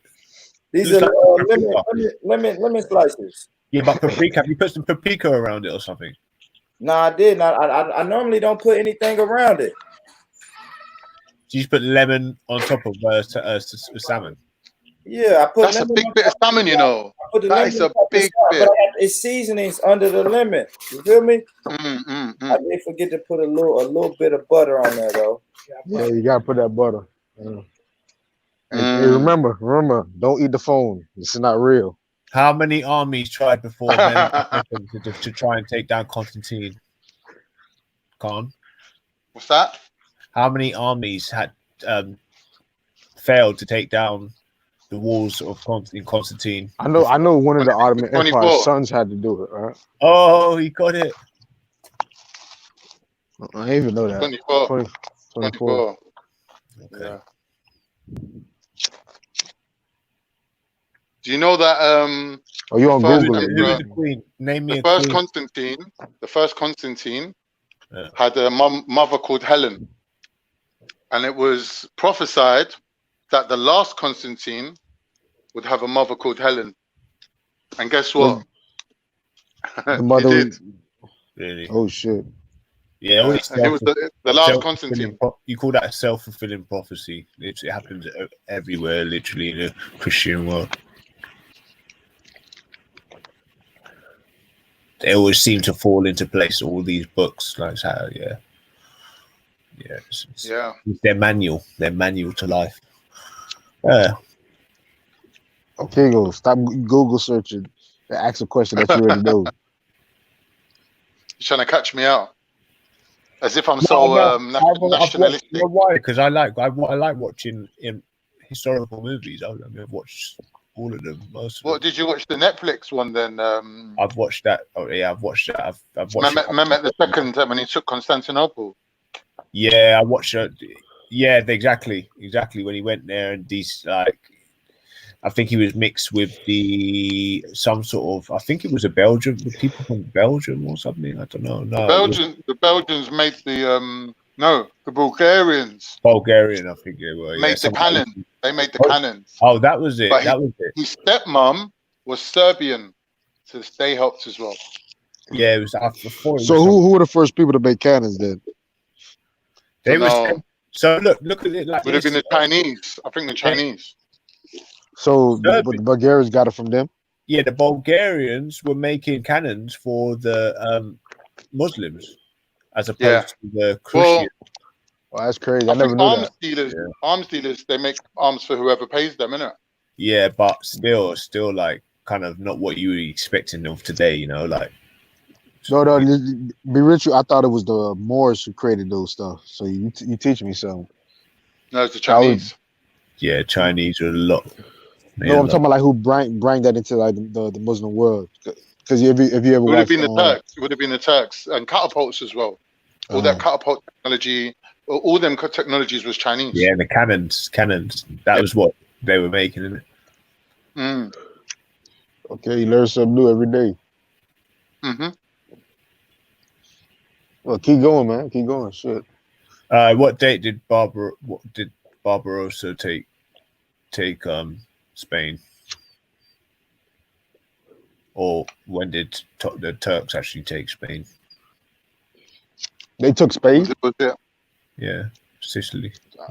I'm not talking about like you talking about the Moorish time period, or you talking about Ottoman? Was it in the 1600s?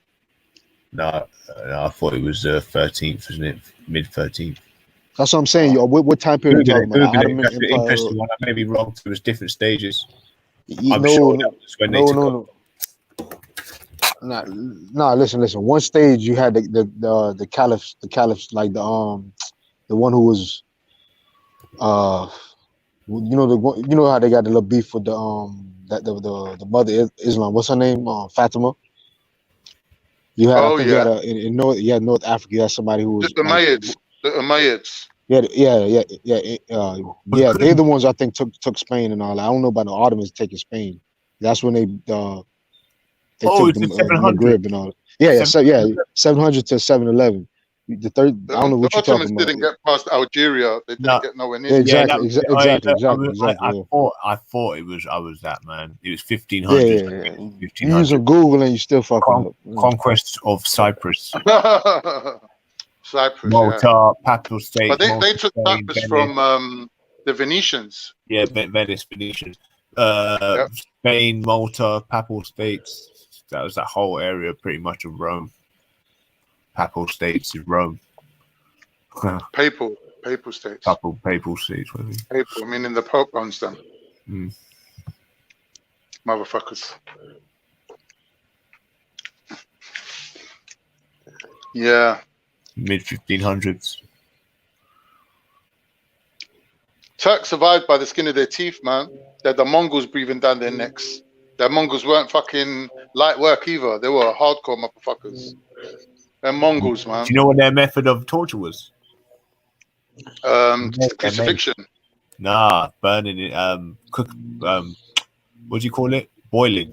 Boiling. Yeah, that was their main. Wow. Method. Yeah, I've studied a lot of these wars, man. They're quite gruesome, bro. Especially from them, from the Mongols. They were the most tried to be the tortures that I know is when they tie you down and they beat the soles of your feet. They can flay you. They can basically cut you and then peel your skin back. They can impale you, which is they get a sharpened spike and they make you sit on it. Anybody eating any food? Mute. Yo, calm, boy. I can't even hear no more, man. That shit's crazy. Yeah, them motherfuckers. I don't think we even need to even know the ins and outs of it. Yeah, they got tortured. There was a lot of things going on in the days, bro. I can't live in them times, boy. Was always, I know, man. Crucifixion was always popular, though. Some shit. You should be killing serial killer, so I don't even be caught getting flayed or shit just for something I believe in. Well, luckily the Turks and the Christians had a good relationship because they had the Mongols breathing down their necks, innit? They had to ally. Yeah, but you know what? To be fair, the Mongols, I got to kind of half disagree. The only reason why, because the Mongols, the Chinese, what you'd say, what was the Koreans, and I don't know, these sides sort of less important sort of sub places like Indonesia and all these other. They all got together and they couldn't take down the Japanese. You know what I mean? So that's only because of the kamikaze thing, isn't it? The what's it called? The hurricane that destroyed the ships. Yeah, but I don't think it was just that. I mean, they had. Of course it was. Yeah, they but had ships full of men ready to roll. They did, admittedly. But the act of God finished them off. Yeah, but I don't. But if you look at the time periods they spent within touching distance, the Koreans literally had if you look at how it's like it's called a dagger in Japan because the way it's situated. You know what I mean? It's just like basically overlooking their land by. No, but my point is, you're saying they couldn't take the Japanese as if they actually met them on the fields. Well, they never met them, did they? They did. Of course they did. The Chinese? The Chinese did. The Mongols had wars with the Japanese. There's all movies about it. How can they? There's movies about it. They did. They use ships? Hold up, they use ships? But you telling me they didn't have any wars? No, they used ships. The Japanese were on their island. No way. They had conflict. Samurais versus fucking Mongols. Okay. Cause there was still samurais when Americans came, though, right? You know that, right? Yeah. Japan. Yeah. That's what I'm trying to figure out. What are you talking about? Samurais versus Mongols? Okay. I think he's confused. Mongol invasion of Japan, which took place in 1274 to 1281. Major organized samurai ordered construction of forts. And it was the Japanese that invaded China. That was the other way around. However, upon boarding an enemy ship, he slew a large Mongol warrior, which was immediately irrelevant. I'll see a bit more into it, but I know they had to conflict. But it was in China, though, right? As you're saying, right? No, I said the Japanese went to China, but I'm talking about the Mongols that invaded Japan. I don't know about that. I know the Russians had a lot of wars around the area. I've read where they were with Chinese, the Koreans, when they actually had war with Japan. I'm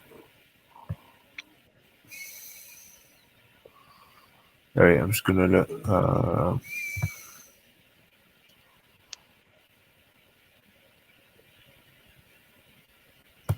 1274 to 1281.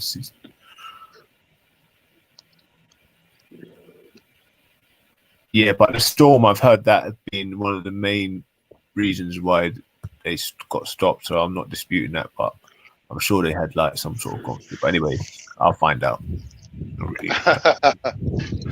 It's not really that important. I can't actually definitively say, but whereas I could say in the Ottoman War, I know there's a war of Tunis, there's a war of Algiers. I mean, a lot of their wars a tribute to locations, so that's how I remember about the different wars. But yeah. So we know in northern Syria, we know that the Turkish government and the Turkish army have been trying to take over in northern Syria, Khan. You gotta you gotta break that down for me, man. What's going on? What's going on with the Kurds and the Turks, man? What it is, the Kurds, they've got this map and they reckon that part of Turkey actually belongs to them. So they kind of like have this ongoing war with Turkey. Not just Turkey, but all the countries that basically displaced their fallen. Basically, the Kurds and the Persians had a pact. So they joined empires and they did the Medo-Persian Empire. When the Persians collapsed, the Kurds couldn't hold their shit together. They didn't have the support of the Persians. So they basically gradually over time, the empire collapsed and displaced, and other people moved into those areas because they didn't have a nation. They didn't have borders. They didn't have an army. Do you know what I mean? So other empires that were expanded into their territories. So, for example, now when you look at the map of what's Kurdistan, half of it's Turkey, the other half's Iraq, and the remaining piece is Syria. Yeah. So you can see that this is an ancient people with an ancient claim to that land, but because they didn't actually maintain nationhood, or even an empire, that they just basically lost to greater powers. And that happens, especially in those kind of like desert environments where, you get big armies come rolling through there all the time. Yeah. So, a lot of armies rolled through them areas, like the Mongols, like whoever we can name rolled through there, like the Romans. Khan. A Mongol ambassador. Too much. The conflict which followed is known as the Battle of Ban EU, as it took place during the imperial era of the Banao. It was, I think it's Banao. Yeah. It is commonly known as English the First Battle of Hakata Bay. And the invasion began in earnest around downfall following the day, the 20th day of the 10th month. The Mongol forces, with the support from their ships, entered the town of Hakata and engaged by the samurai army. The Mongols had a distinct advantage over the Japanese, having more extensive combat experience, a variety of highly effective long-range weapons, and better tactical strategic organization. Unlike the samurai, who were used to single combat, most of whom had not seen conflict at a scale within their lifetimes. So the Mongols were more war-torn in it. The Mongols had You got to remember, bro, when the Mongols said, this is a general, the guy was a fucking general, bro. He'd fought wars. He started off as a 12-year-old. Like, it says that the Mongols had extensive experience fighting in large groups. Yeah. So I never knew they that. were battle hardened, man. They were serious people, bro. Oh shit! I never really fought. Though the samurai were likely as skilled and experienced as the Japanese bow with the sword, the enemy had technological advantage in the field as well, wielding crossbows and now famous Mongol recurved composite bow, which was a crucial element of their victory. What composite means? You know what it means by composite? I think it's just like an automatic, isn't it? So, like most bows are made out of just wood, but the Mongol or the Turkish bow also has parts that are made out of the ram's horns. So it's like bone and wood like welded together. So it's a composite. So it probably has a bit more material. Yeah. So and making use of incendiary and more conventional projectiles. So these obviously use fire as a main use of method of battle. The Japanese forces fought a losing battle until nightfall and retreated to a series of earthwork fortifications at Mizuki. A few miles inland for the right, reinforcements were on their way to Honshu, and if whatever forces could hold off the Mongols long enough, they would suffer extensive casualties. In the end, the reinforcements would be able to overwhelm the invaders by pure strength of numbers. This scenario, however, did not play out. The night storm struck, and after setting town of Hakata aflame, the Mongol warriors created the ships and withdrew, calling off the invasion. So I think there was a conflict at the beginning, and then they basically, the Mongols went to Japan, looked around, saw there was nothing there worth taking, and fucked off. Yeah. I think they had I think it was called the first battle. What do they call it now? Well, for Banao, Battle of Banao. So it wasn't a maze. You wouldn't even call it a skirmish. Yeah. You got to remember, like, Japan probably didn't have hardly any gold. Get me? Like, there's nothing there to rob. Well, really. Like, they got culture, they got artwork. But kind of nomadic, weren't they, the Mongols? Compared to no, but like the Mongols were looking for gold, basically. They went looking for gold. You say? Yeah, like they were. Oh yeah, they went after the troglodytes. They went after the gold. They went after the troglodytes. That's what. Hey, come on. What is Dominic talking about though? The Mongols took over a lot of Europe. You see that coming on the screen? That's related to Turkey by any chance? Let me have a look. Didn't the Mongols take over Albania? Places like that. The sack of Baghdad. What am I looking at the screen? There's not. I can't see nothing. You're not sharing your screen. Oh, not me. Born Rich. No, it's not showing anything. Hold on.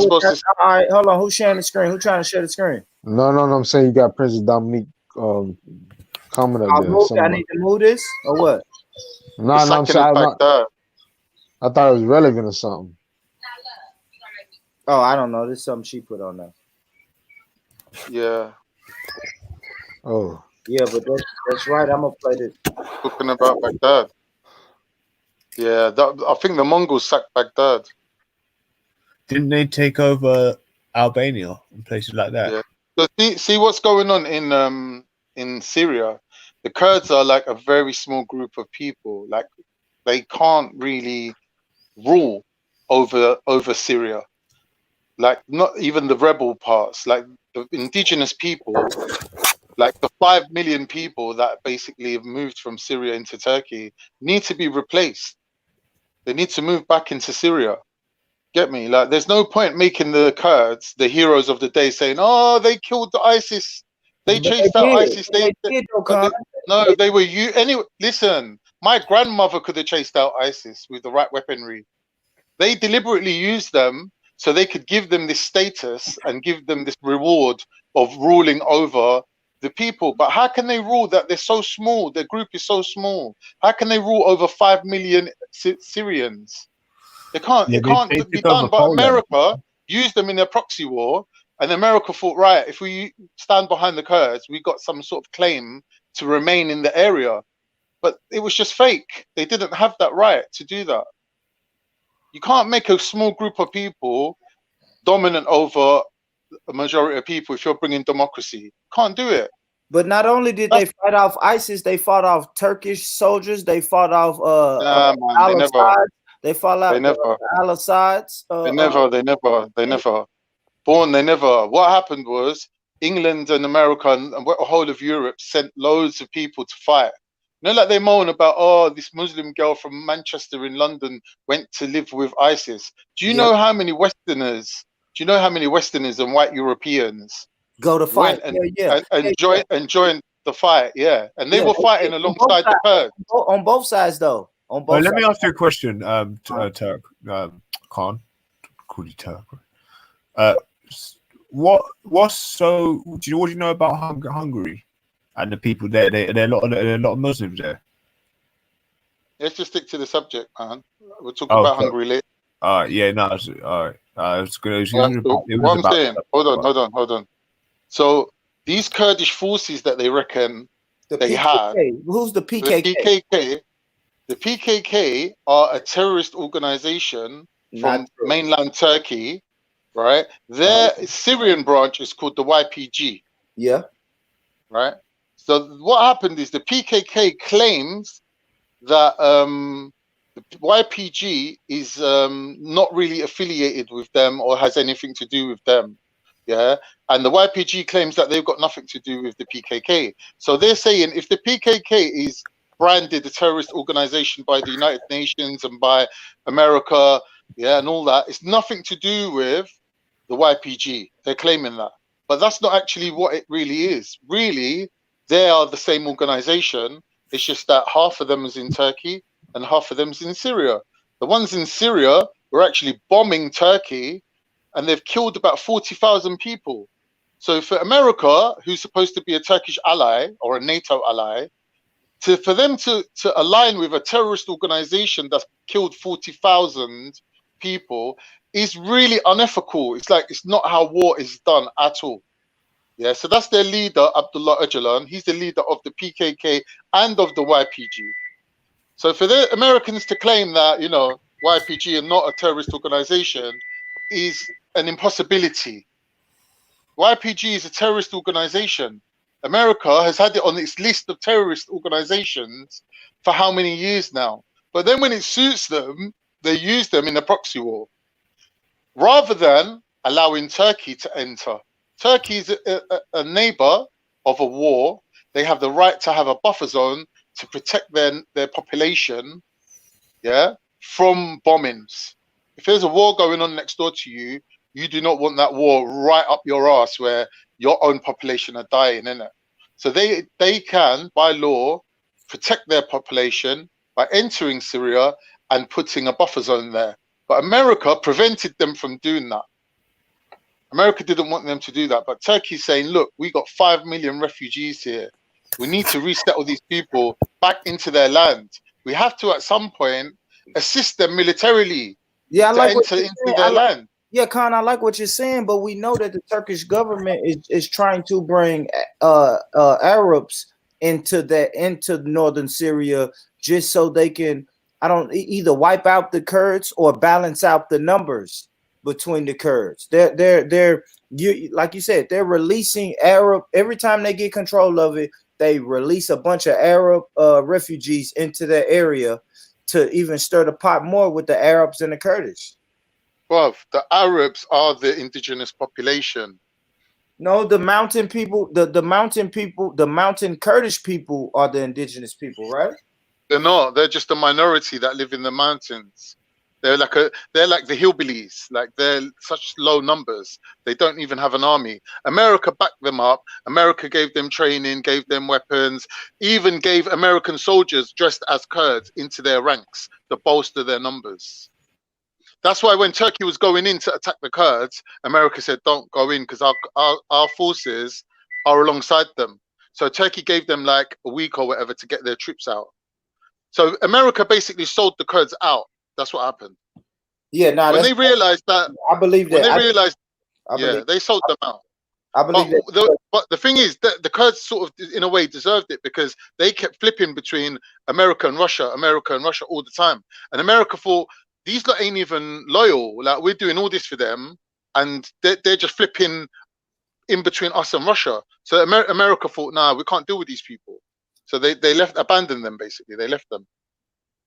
Now, where's this Abdullah Öcalan? Where's he in prison at? By the Turkish government or the Syrian government? Now, I think he got captured in France or something, and Turkey forced them to hand him over. So now he's held by Turkey. Yeah, that's what I'm saying. He's held by Turkey. And he's one of their leaders, though. He's one of their leaders. Yeah, he's their leader. Yeah, he's their main leader. When we was growing up, your government didn't even allow them to speak the Kurdish language. Bro, that's how I'm not saying the Turkish government was to Kurds. I'm not saying, I'm not saying, hold on. Crazy. I'm not saying that the Kurdish people have not been oppressed. I'm not saying that at all. They have been oppressed. They have been mistreated. They do have rights. Turkey, right? I'm not saying that. Yeah, by Turkey, by the past governments of Turkey. But likewise, on the other hand, Kurds have been accepted into Turkish population. We've had prime ministers and presidents that were from Kurdish backgrounds. They're not classed as any different. The only difference is they demand separation. They want, well, not all Kurds, but a certain percentage of Kurds want their own homeland. They're saying we want to have as part of Turkey for ourselves. So they're separatists in that way. That's why they're not tolerated. It's not to do with their politics or their race or their religion. It's nothing to do with that. But I'm not going to lie, they are oppressed because of that.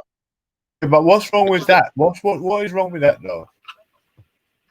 Well, it's the equivalent of like Cornwall or Ireland saying we want to separate from England. Yeah. So if they're working off their own backs, what would be such a big problem with them actually wanting their own land and their own government? Yeah, because like you can't really trust them, to be honest. Like the same way they're flipping between America and Russia. Like, what do you think they would do if they had their own country? They could put Russian forces there right on your border. How would you like that? Yeah, there'd be imagine France. Imagine France gave northern France to Russia, and they put military there, and they said, "Okay, we can bomb England within 2 seconds flat." How would you like that? There'd be clauses, man. They would never. All right. What about Cuba? What about Cuba, right on the border of America? They were going to put missiles there from Russia. The only place that do that is America. America have got guns all over China, and they've been doing it for the last 30 years. Have you heard of the Cuban Missile Crisis? No. The Cuban Missile. You know what that was, right? You know what that was, right? Miami. Yep. Go on, enlighten me. Well, exactly what Khan just said. Cuba was allied with Russia, and Russia had some shit over there, supposedly. And like you said, it could start a fucking world war. Very simple. Yeah. Your enemy is like literally 30 minutes away. Mm-hmm. And imagine that, 30 minutes away, and a rocket travels way faster than that. So I'm talking about 30 minutes by plane. So imagine shooting a high-speed rocket or whatever. Yeah, boy, I don't know, Con. It's looking, I don't know, man. You got the Turkish government and Turkish militants, like they don't want females to be in politics or anything. Like they're murdering female politics. Turkish had a female prime minister. What do you mean? Wait, why are these guys always murdering fucking politicians now? Like, what is that all about? Yeah, Khan just said they had a female prime minister. Yeah, what was her name? Tansu Çiller. Tansu Çiller was the Turkish prime minister. Boy, you got some fake news, boy. Bro, I gotta come better than that. You got some fake news. You making shit up. I gotta come better than that. You made that shit up. Nah, Con and Mills on that shit, man. Yo, I ain't gonna lie, bro. Like I told Mills, I've been listening to this podcast, and I know it's Western. I know it's Western. They know they shit. Yeah, it's Western produced, and every time I come to Mills or Con, they know it, man. But they seriously know it. Like the history back and forth. Yeah, because they probably had oppressive government as well. So yeah, that's what I'm thinking about, right? Like they had to learn like preschool. Before your ABCs, you have to learn who your president was and shit. Nah, man, it's our passion. No. They had a gun to your head, right? No, we love it. No we breast love milk. It, You can't say the Turkish. I love it. No. We love it. Look, I spoke to my dad, since the beginning of coronavirus, right? Every time I phone him up, I'm like, Dad, you all right? It's like, yeah, I'm all right, man. Leave me alone. Go about your business. Like, you don't really want to chat in it. The other day I phoned him up. I'm like, oh, Dad, you know about the Selçuk Turks, yeah? Bro, man's chatting to me for hours, bro. I'm shutting the phone on him. He's phoning me back about an hour later, emailing me shit, going, yeah, I just found all this information on the Selçuk Turks. I was going to him, forget it, man. Argument's done. He's still trying to come back to me. That's how passionate Turks are about their history. I told you. I don't know why. It is. But it's a bit too much. Like they are. Yeah, it can get boring for other people, isn't it? No. I'm not saying it in general attitude. I'm saying I've seen a lot of Turkey sort of people like where they go and shoot a man in the head. Like a lot of their like anything to do with the legal system. They're quite like mad. Aggressive people. Yeah, aggressive. Like, aggressive people. You know what I mean? Bro, there's like two Turkish people. Black people are very cultured to Turkish people. Like when you got to remember, like when Turks learned their religion, they learned it from Arabs, and we call black people, we call them Arabs as well. So there's no difference between a black man and an Arab to a Turk. Like they treat them the same. They come from the same part of the world. No, don't lie. Come on, Khan. Come on, man. Come on. It can't be right. But some Arabs are, but you got to accept that some Arabs are black though. Yeah, of course. Sudanese said they're black Arabs. Right. So no, but you just know. But come on, man. That's castrating some certain black people at the time when you guys were ruling. So there was a difference. There was a castrating Arabs. They weren't castrated because they were black. They were castrated because they were slaves. Like I'm saying to you, even black slaves that gained their freedom had the right to turn around and have their own slaves, whether they be white or black. Color didn't come into it. You get me? You're either poor and you're a slave, or you're not. Like, don't forget, the only time slavery and racism became the same thing was with cattle slavery or chattel slavery. It become slavery and racism become the same thing. People, you get me? Like, before that, there was servitude, there was slavery, there was all these things. Like, people weren't slaved because they were black. Get me? Like, the people that slaved them weren't racist towards them. But like, I'm not talking about the Arabs. Obviously, the Arabs, that's a different situation. Arabs, you can't say they're not racist. Some of them are racist. Like, you get me? Don't get me wrong. But with Turkish people, especially, like, they got black people living in Turkey now. Get me? Like, they're Turkish still. Yeah, but it's like a small percentage. They contributed. They contribute. Yeah, it's a small percentage, but they're regarded as people who contributed to the formation of the nation. They were there before it was Turkey, innit? They were there since it was Ottoman. So they're just as Turkish as we are.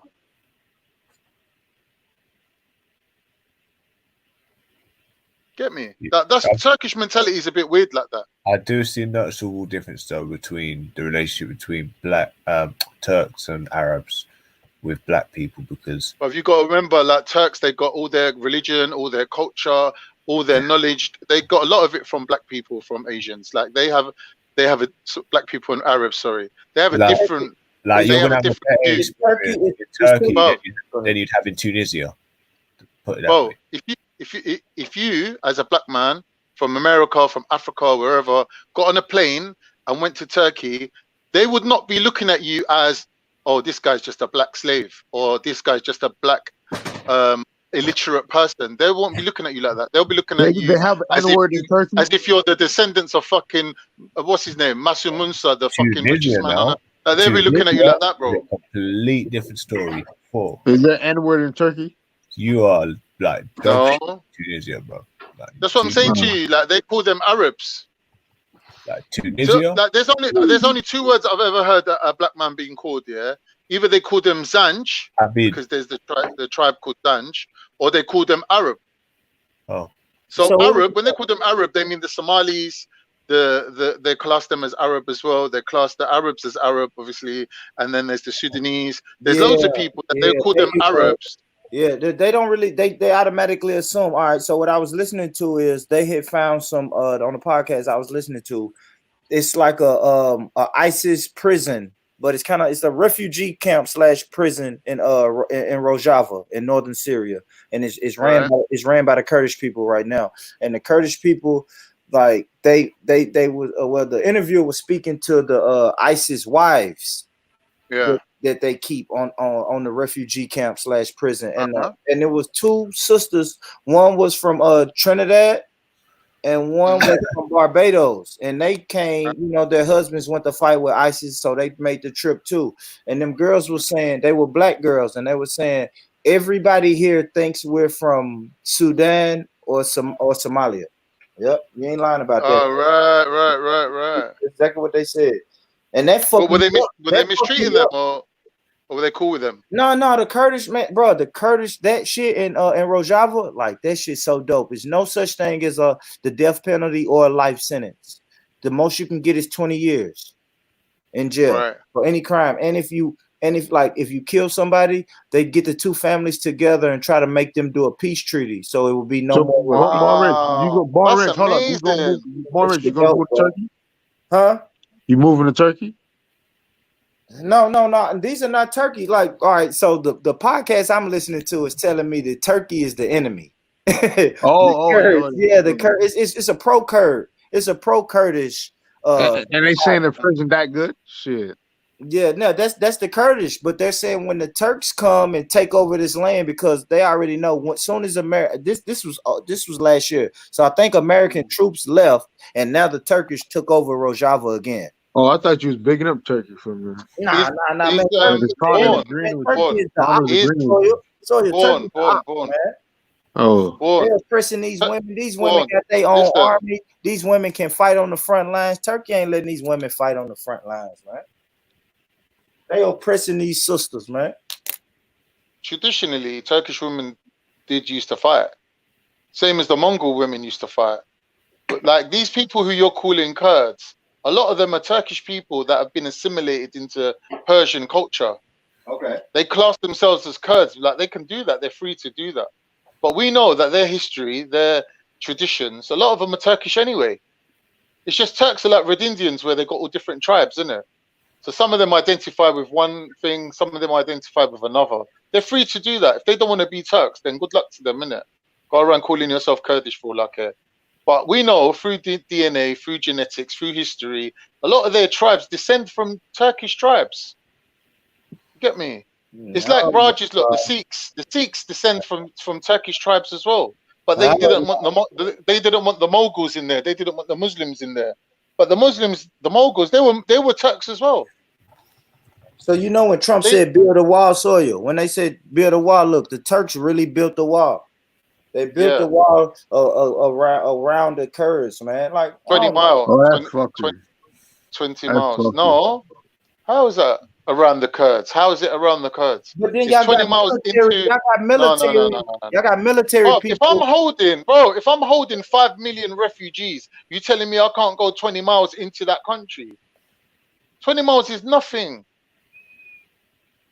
Don't forget, bro, 20 miles from the border of Turkey is where they've been bombing Turkey, and 40,000 Turkish civilians, innocent people, have been killed by PKK, YPG. That is why America classes PKK, YPG as terrorists. America's the ones that's calling them terrorists, bruv. You can't just turn around now and say, no, but we're cool with them, though, because it was your people that died. Yeah, but we're supposed to be allies, innit? So what, you're going to throw our allied relationship out the window because you think that you can start some proxy war with the Kurds and you're going to be in Syria? Nah, mate, get out of Syria. Americans, go home, bro. You're too far from your borders anyway. Go home. Home. If Americans go home, y'all gonna do genocide on the Kurds, man. You know what they're gonna do? Hold on. No. Go home. Armenian. Remember that. Oh, Turkish. So the Turkish people said that Armenian genocide never happened. They did say that. Oh, yeah, shit. Turkish people won't even acknowledge that, but we know the Turkish. Oh, the Russians killed off the Russians. The Russians started a proxy war using the Armenians, and they said to them, "Start a war with Turkey, from the inside, and we will come and back you." And they never did. So the Armenians started the war, the Russians didn't back them, and then the Armenians suffered. They had to leave the country. Man said they suffered. Fuck. Yeah, that's what I'm saying. And that's a heartless. Well, the Russians. That's the heartless. The Russians. Listen. Are you listening to? We're not. Listen, bro. We're not saying. Listen. We're not saying, that we are, angels. We're not saying that. But we know how to run our country, innit? You don't like it, it's tough, innit? If you want to come and war us, you think you can take back Constantinople, we're here waiting for you. Come, innit? We want you to come. We're begging you to come. Like, Turkey ain't no pussy old country. They ain't pussies, bro. Let me they want you to come, innit? Try it, innit? You lucky we got Trump in our you lot had little air bases. You lot had your little air bases in Incirlik, in Turkey. Even you lost that. Turkey turfed you out of there. They said, Obama, come get your boys, man. Leave. Even the population mashed up your soldiers. They slapped them up.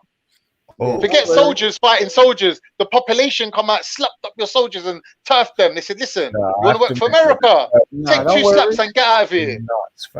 Kingo, don't listen to him, man. We're going to get Biden. When we get Biden back in office, we coming for Turkey, Nick. I tell you what, there was women and children fighting your troops on the Bosphorus Bridge. They slapped them up. They said, listen, fly, go to Greece. Greece can look after you. See you later. Bye.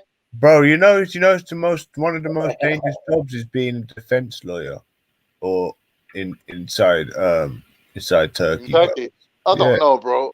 I don't know. Yeah, I've seen. Well, that's a wild claim, but from what I've seen, that's not easy, isn't it? I've seen a lot of videos from where people are getting shot. Like these, like lawyers are getting killed out there, bro. The thing is, though, bro, you got to break a couple of eggs to make an omelette, innit? And the thing is, we have omelette for breakfast, bro. Shopkeepers. We're loving it. We're loving the beef. Like, bring it. Shopkeepers. Nah, y'all with the shit. I see shopkeepers chopping up other shopkeepers. Yeah. We're with it, Born. Nah, I see. I give them that. Because that whole time, that's what they kept saying during the podcast. I was listening. I listened to like 8 hours of this fucking podcast, and the reporter kept saying, when we leave, and he's like, all the Kurdish people know it. Eventually, the Turkish army is going to try to ride on us, and we're probably not going to be ready, but we're going to try to be ready because at the same time they still got to fight off Al-Saddad, and then they got to fight off ISIS. Listen, these Kurds, they're playing both sides off against the middle, all right, and they come unstuck. When they were fighting Assad, Turkey was their biggest supporter. They built them infrastructure. They were supplying them concrete, building them roads, doing everything for them. You get me? But then they switched from Assad to this side, from America to Turkey, from Turkey to Russia, from Russia to Assad. They kept flipping. And then in the end, no one wanted to back them anymore. But you said they're small in numbers, Khan. How do you survive when you're small in numbers? You need allies, right? And they're small as well. I understand that. They're not even I understand tall. that. They're proper small, short. I understand that, but you know, America had their back. I don't know how. Like, we need to find out, like, how comes they fell out with America? Because America had their back for them, innit? Like, they were good. That relationship was fine. Why did America then pack up their equipment and just decide to leave one night? Why is that? Yeah, they made them out to be heroes, didn't it? The PKK. Turkey made America offer they couldn't refuse, bro. Turkey said to them, "Listen, we're coming in. Do you understand what that means? Your troops are going to get mashed up. Your troops are going to get mashed up. You need to withdraw." America's like, "Nah, you're not going to do that." And they said, "Listen, motherfucker, we're coming in." Yeah. So then they were like shaking hands with the Kurds, going, "It was nice knowing you. We got to go now." They were like, but you're doing the same thing to us that the Russians did to the Armenians. And they were like, "Sorry, we got to go."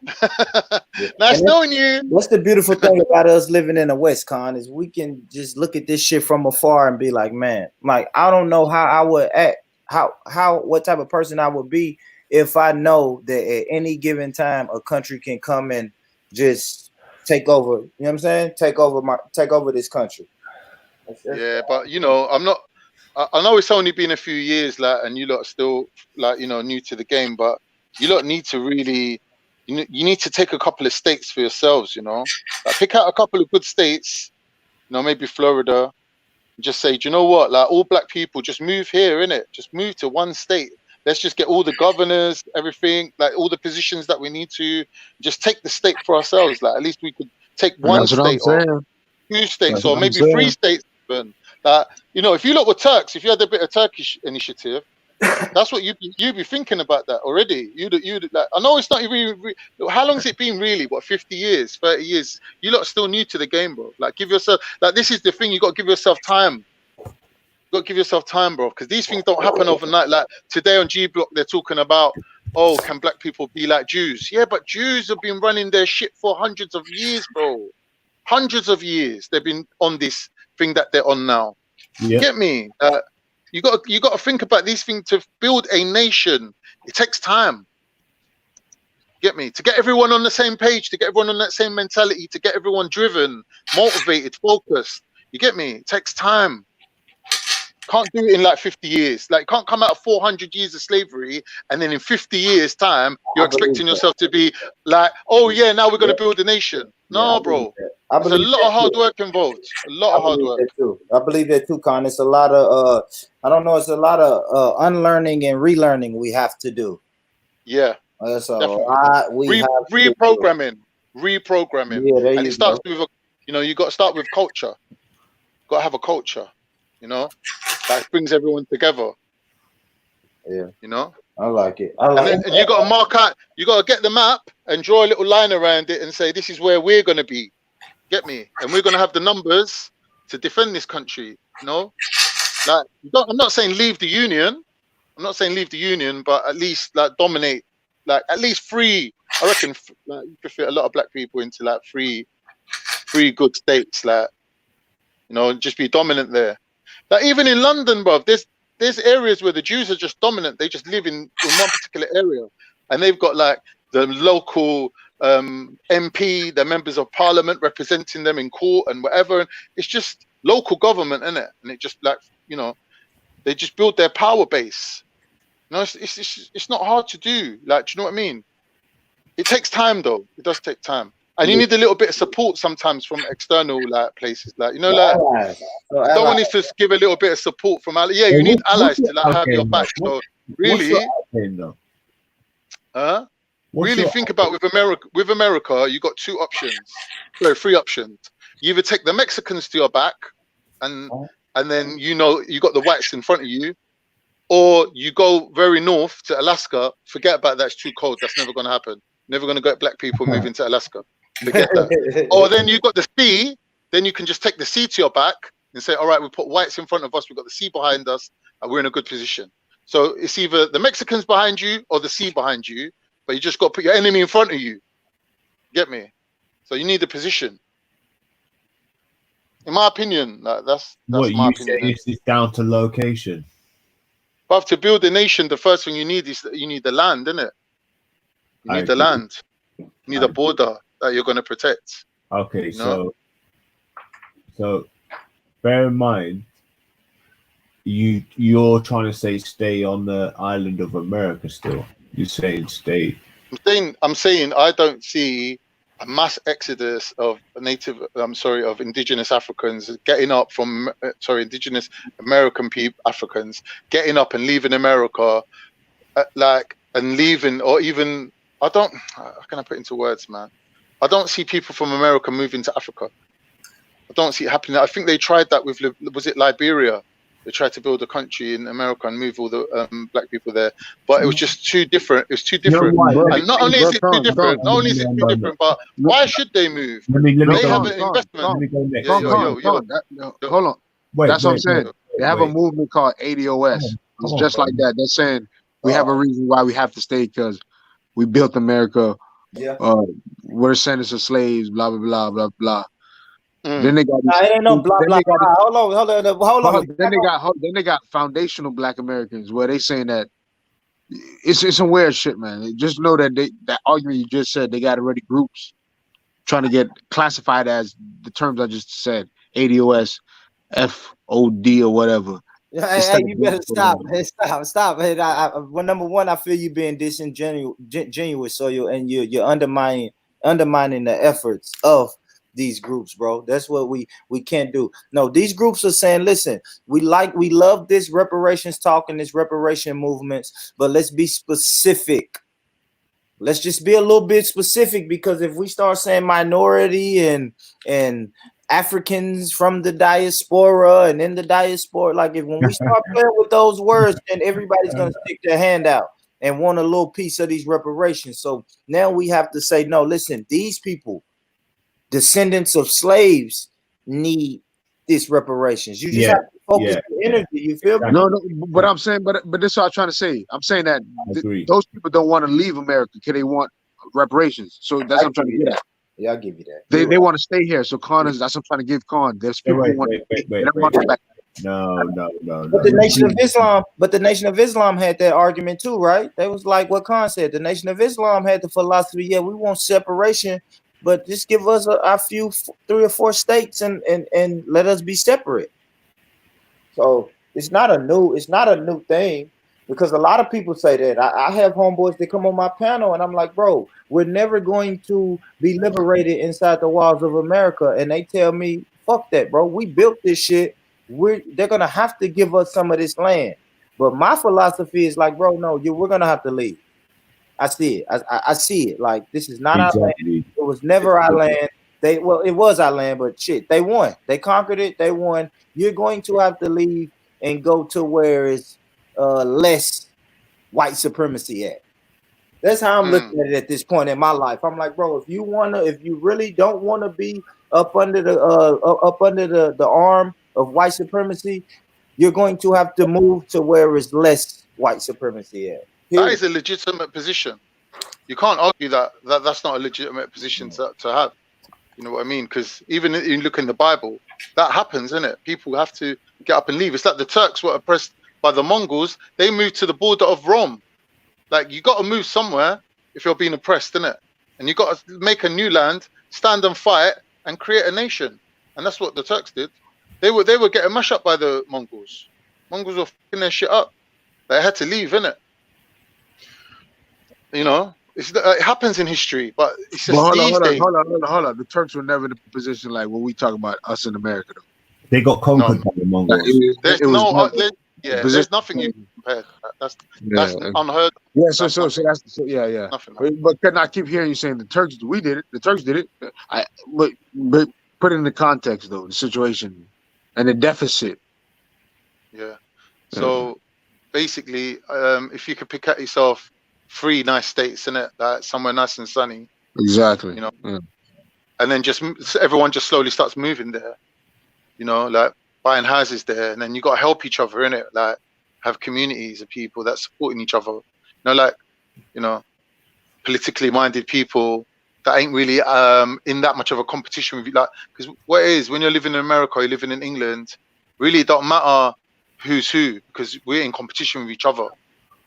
You get me? Because we're on this rat race, innit? We're on like buying houses and keeping up with the white man, and we call it keeping up with the Joneses. You get me? You're never going to be able to create a nation while your main aim is to keep up with whitey. You need to kind of disassociate yourself and say, look, we're going to have to take a step back to take 2 steps forward. You get me? So we can't be having the best TVs and the best cars. We're going to have to kind of like, have land where we can grow stuff. Or you won't be able to have that connection on the servers as well. So they'll lock you out of the internet. That's but I'm saying, like, you need to invest in things like land.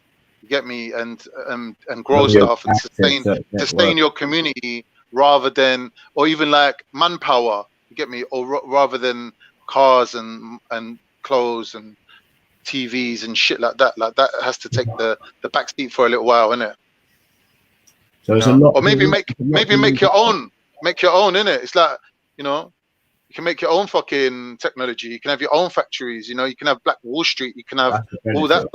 Yeah, you can have that again. Like, go for that. But you definitely have.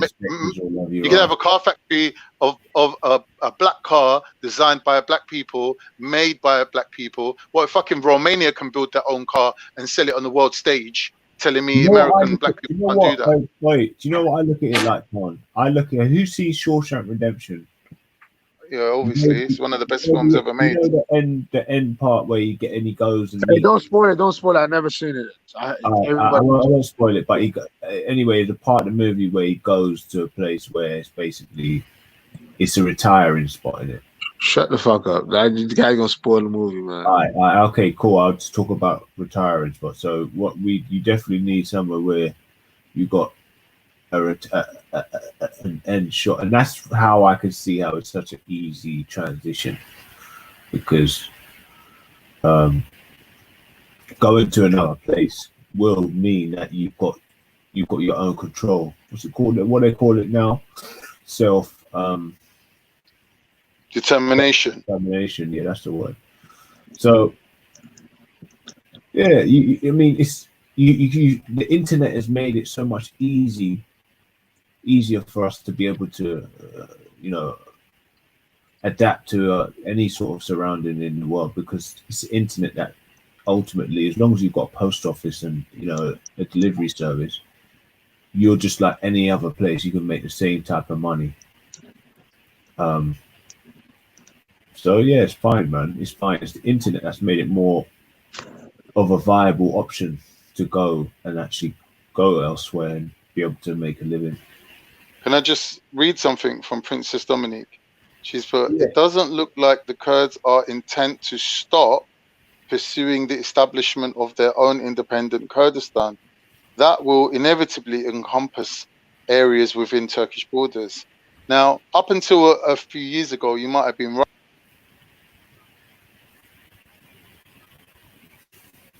Well, yeah. Did you just go quiet? I'm just saying that you cut out. You cut out, Con. You cut out, bro. Yeah, sorry, bro. I'm saying that after I read that Princess Dominique's statement, which I would have agreed to a couple of years ago, the way this whole Syria thing's panned out, I can't see them ever having their own country now. The Kurds are basically, they've ruined their chances of having that. No, and it was from the way they played their cards, isn't it? They played their cards wrong. You know, like they should have been with America and Turkey from the start, to be honest. You know what I mean? Yeah, and like they were with Turkey. Turkey was helping them have their Syrian dreamland, their homeland in Syria. Yeah. You know what I mean? Who? The Kurds. The Syrians getting killed now aren't Kurds, they're Syrians. By the way. Yeah, the 5 million refugees, none of them's Kurds. They're all Arabs. They're going to eventually go back, innit? But they're like, listen, they're like the descendants of the thing is, though, the thing is, Gold, yeah?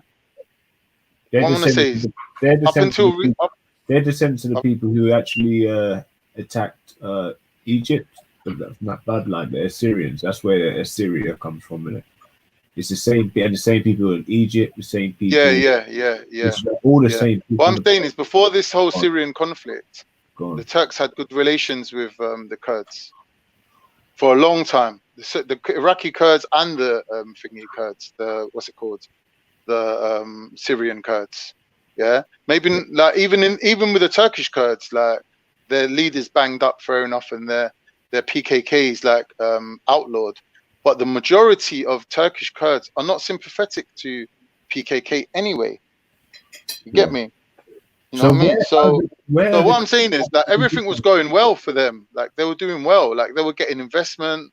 They were getting infrastructure built. Like things were going good for them. But their diplomacy, like the way how they tried to flip between Russia and America, it backfired on them. You know, America's literally abandoned them now. So, you know, they played their cards and they tried the thing, bro, and it just didn't work out. They have problems in Iran, though, as well. But, like, looking into the future, I don't see how they're going to ever, like, you know, establish their homeland. Like, they've got, like, northern Iraq for themselves, but they can't really, like, join the territory in Syria to the territory in northern Iraq. No, the only reason America's given them northern Iraq is to basically get the oil, so America can get a share of the oil. Yeah, and Syria and Iraq, same people. Yeah, they keep trying. America's trying to like have these all proxy wars with Kurds and that and whoever they can, but you know what I mean? It's not really going to work. Like they're too far from home. They've got other things to worry about. America's losing a lot of power in the area.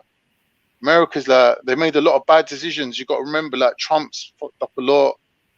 Fucking even Obama, like Obama killed more Muslims than fucking ISIS. Get me? Like America's lost their standing, like their diplomacy. Like America should have just let England head up and spearhead all their decision making on a global scale. They would have been far better off because Americans always fuck up with diplomacy. No, they would have tarnished England, man. If England ain't had too much. Oh, when England was running this shit, England was doing it correctly, bro. England was on top of things. Get me? Like when it comes to international diplomacy, like look, Hong Kong, like you name it, England's involved. England was involved in everything, bro, and none of it backfired on England. Really, only the IRA situation. Tony Blair's been labelled a warmonger. What are you talking about? Yeah, you're right, actually, on that one. Tony Blair did fuck up, but who led him astray? It was fucking Bush, innit? Bush fucking got round him. Yeah, it was Bush that fucking led him astray. Exactly, yeah, but that's what they do. They kind of push more attention to the bad cop when it all shit hits a fan. I think that that Tony Blair was a closet what's it called? Christian, evangelist, because they're the ones that have got this agenda and this international agenda. These American evangelists, like the Bible Belt people, that they got these weird. Ain't they quite true to the Catholicism.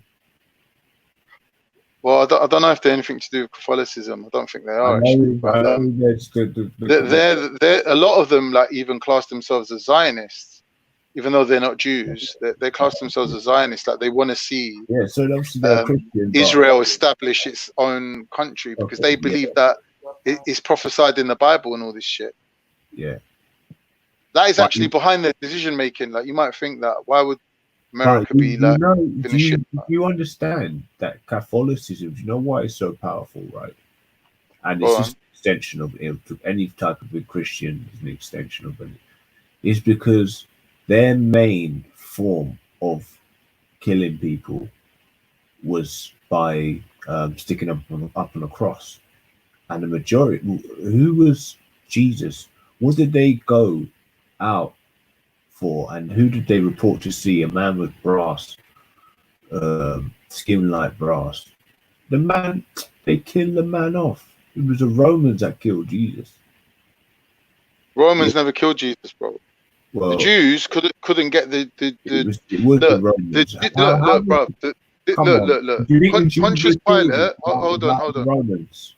Listen, the Jews were not in a position to tell the Romans to do anything. They were oppressed by them. They put in puppet leaders like Pontius Pilate and all these people, the Romans and said to them, Jews. No, the Romans were oppressing the Jews. Yeah, that's what I said. And that's all. Right. So the Jews didn't have that kind of relationship with them where they could say, "Oh, by the way, there's this guy that's a bit of a rebel. Can you crucify him for us, please?" Nah, that was not the situation. Yeah, so get me? That's what they tried to do, but the Romans were like, "Do you know what? If you got a problem with him, crucify him yourself, my friend. You deal with him."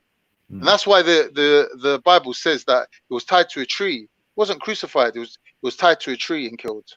Yeah, so they didn't crucify him the same way like the Romans crucified people. The main point I was making is that the Catholic Church was known for burning people and putting them up on a cross.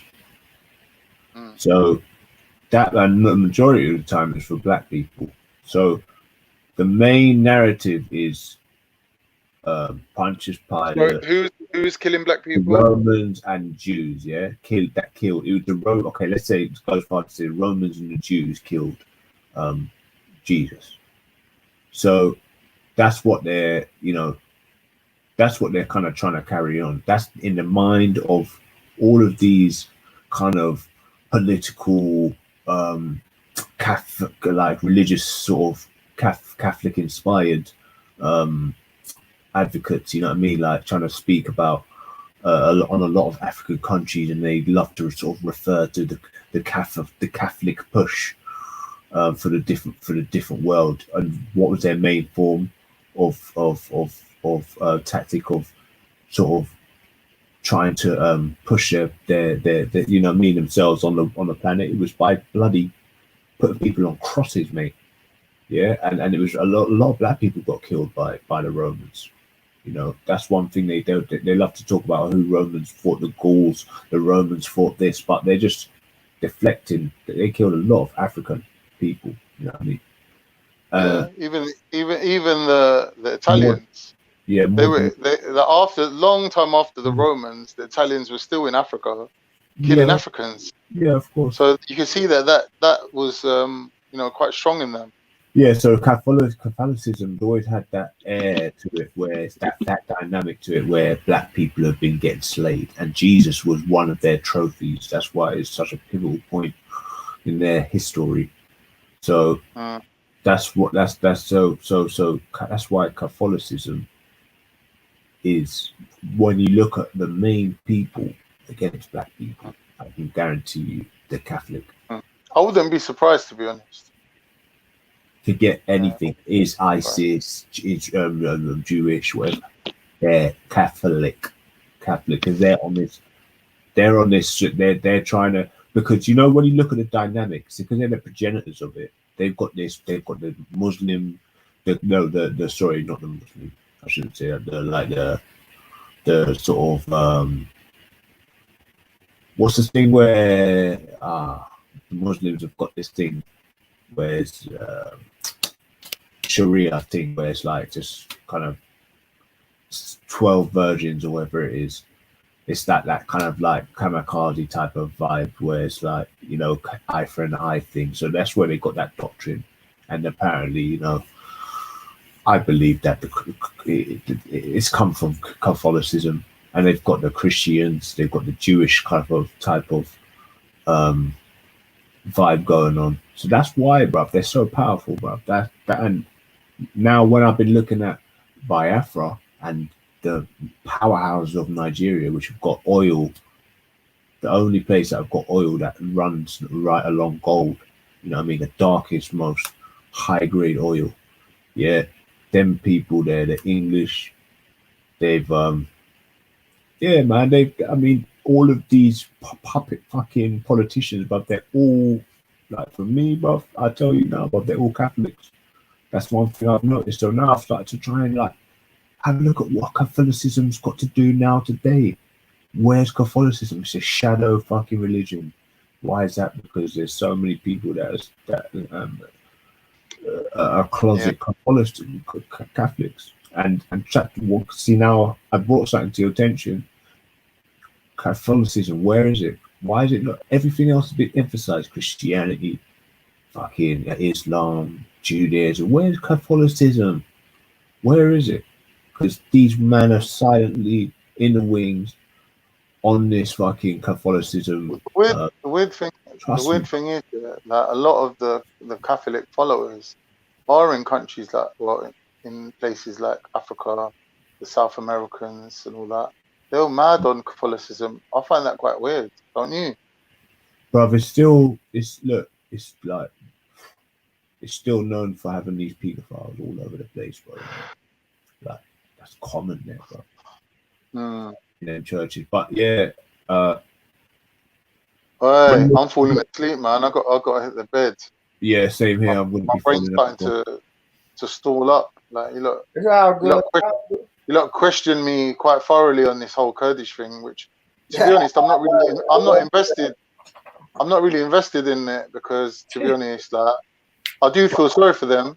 I do sympathize with them. They were oppressed and whatnot. Like, I can't justify what's happened to them, but you know, there's other nations that this has happened to in history. Like, we are the survivors, isn't it? Like, think about how many nations have crumbled and disappeared, and how many great civilizations have fallen. Like, you know what I mean? We're the survivors, bro. What we see now today is just a remnant of survivors. You get me? Like, there's so many civilizations, like ancient Kemet, you name it, bro. They all crumbled, didn't it? None of them survived. You see with this Kurds though, why they demonize where I know people that just normal brothers, you know what I mean? No one really likes the Kurds, like their stances, and so they kind of like they're sellouts of Middle East or what? Like, you could say the Israelis are saying that they're cousins with the Kurds, that they're related somehow. So maybe they've just picked up that same gene, that irritating gene that everyone hates them, innit? Or the maybe they share that same destiny to get run out of everywhere, because you know the Jews will run out of everywhere, innit? Yeah. Get me? And that could just be from God, innit? Like, he might have just said that, you know, these people need to endure this suffering for, you know, for whatever relationship they got with God. I don't know. That's between them and their God, innit? You know what I mean? So maybe it's something to do with them actually being related to Hebrews. Apparently, that's what they claim, innit? That's what the Israelis claim, because they want to stretch their borders up all the way from the Euphrates to the Nile, innit? That's what Israel wants to do now. That's the main reason. That's obviously the main reason, land grab. But I'd see the Syrians. So really, what would have happened if America and Kurdistan, if America built a Kurdistan from Iraq down through Syria into Israel, and then they joined it up with Israel, and then all they would have had to do is push towards Egypt. Egypt's in their back pocket anyway. That Israel would have had that whole coastline. And don't forget, not just the coastline, the shelf of land that's under the sea, where all the oil is as well in that area. So now they're drilling for oil in that area there. The question is, who's the oil going to go to? Is it going to go to Iraq, you know, a failed state, or one that's just warred with America? Syria, they're trying to break off that peace, the part that's near the sea, like so they can have the oil, and that Assad can't have it. Why do you think they're trying to break off the Kurds from these countries? Because where they're positioned, they'll have the coastline in it. They'll have the offshore drilling rights to them places. Oh, well. Really? Oh, and that's where all the drilling's happening now. Yeah. Like, what's his name? Trump has just signed an agreement with Egypt, South Cyprus, the Greek Cyprus, and Israel to all start drilling in that area for oil, offshore oil. Let me ask you a question, because sometimes we like to know where it is when it comes to who's actually right and wrong in a lot of these wars. That's what I like to know.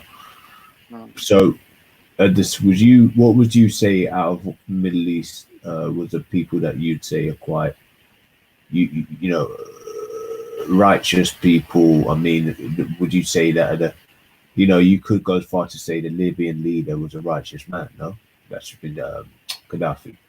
You could say to a degree, regardless of not going too far back into history, but on his way out, he was a good man. What country is like that in the Middle East for you, in your eyes? I mean, to me, in my mind, it's like in the Bible when they call Jesus good, and he says, "Why are you calling me good? Only God is good." I think for us to start calling people good, we're putting a big pressure on them people. Subjective. Get me? When you start thinking about someone as good, and then it turns out that he done something bad, then all of a sudden, as humans, we got a habit of throwing the baby out with the bathwater. And we're like, he done this one bad thing, so he's no good. You get me? Because once you build someone up to being this good, and then you find something bad out about them, it's like a whole illusion becomes shattered, and then you turn 180 on that person. Like, now you're bad. You was good, and now you're bad. If someone came into a school playground, they started punching up on someone for no reason, and he fought back, you would generally say the person that fought back was a good person, or he was more morally right with his actions. Okay. So yeah, so in my mind, in that case, the Syrians, for me, probably would be the model for a righteous type of movement or people in the Middle East. Could you go as far as say that? No, I wouldn't. You wouldn't? Oh, so you actually believe that the Syrians aren't a model for humanity? No, I don't. Anyone's a model. Really? Is there any sort of definitive? How can there be a model for humanity? Like, humanity is very general. Humanity is very eclectic. Humanity is very diverse. So who's the model for humanity? I don't know. Look. Say that. Sorry, maybe I didn't pose that right. So I heard someone say the other day, very, very well, in tune, on point guy with his knowledge, an elder man my age, and he knows a lot about Middle East and all that. He said his heroes are they're the fighting for humanity. He said it was quite poetic words, you know what I mean? But he said the Syrians are basically fighting for humanity. So that what I was taking from that was he was basically saying that they're standing up to America, the ISIS, and whatever sort of proxy paid forces, which we know who's doing that. You know what I mean? So I think because they've got so many people on their backs, and you could go as far to say that Russia maybe had an impact accidentally or by purpose, and that's gone negatively against the Syrians. You know what I mean? Even though they tried to sort of protect them. So basically, you're saying that if somebody stands up to America, so they've had basically. Then they're standing up for humanity. Every single people, even so-called allies of, like, you know what I mean, fuck them up somehow. Because you got to think, Kingo, the Kurdish people, they're no different than black people. Like, if I'm in a country and I can't even speak my own language, it's a crime for me to speak my own language. Like, that's oppression. Yeah, that's oppression. They got oppressed. Yeah, I know we go back to the Kurds, but I'm just interested to see where you had the stance on the Syrians. But I would have thought you would have said that they were quite a righteous group, or they were fighting for a righteous cause. But I mean, that's you know, you could go as far to say that the Iraqis were fighting for a righteous cause because their homeland got invaded, but you know. But you got to remember, yeah, these people were the PKK. K stands for communists. YPG, yeah, they changed their name to the social whatever. These groups are communist groups that allied with America. Yeah, but I'm talking about the Syrians. They can't even if they spell out their own name, yeah, then how are they righteous? The name is PKK. The K stands for communism. I'm not talking about third, but I'm talking about Syria, but okay, cool. Yeah, don't worry, Kingo. I'm gonna do some more research. I'm coming back. We're gonna continue this later, Con, when I do more research, man. I'm coming. Okay, but Born, how can someone be righteous, or how can something be regarded as righteous when they're even selling out their own name? They're called PKK. K stands for communist. No, I'm not talking about them. They're doing deals with America. Yo, I'm talking about Syria, not third. Yeah, the Syrians are in opposition to the PKK. Yeah, I know. That's what I'm saying. So you're against PKK. So I'm just wondering why you got that stance in. Because Bourne's saying, no, they've been oppressed. Okay, but they're not being oppressed by the Syrians. If Syrians have been oppressed, they haven't got. Well, here's what. Let's get to this point. Yeah? Here's the point. Just because you're oppressed. Just because you're oppressed does not make you righteous, does it, by default? No, but I mean, for you to have the stance that Syria can't really be passed off as righteous, I mean, like, that's quite strong, coming from someone. Well, when you say Syria, do you mean the rebels that are fighting Assad, or do you mean that Assad's Syria? Who do you mean when you say Syria? Well, I mean the people who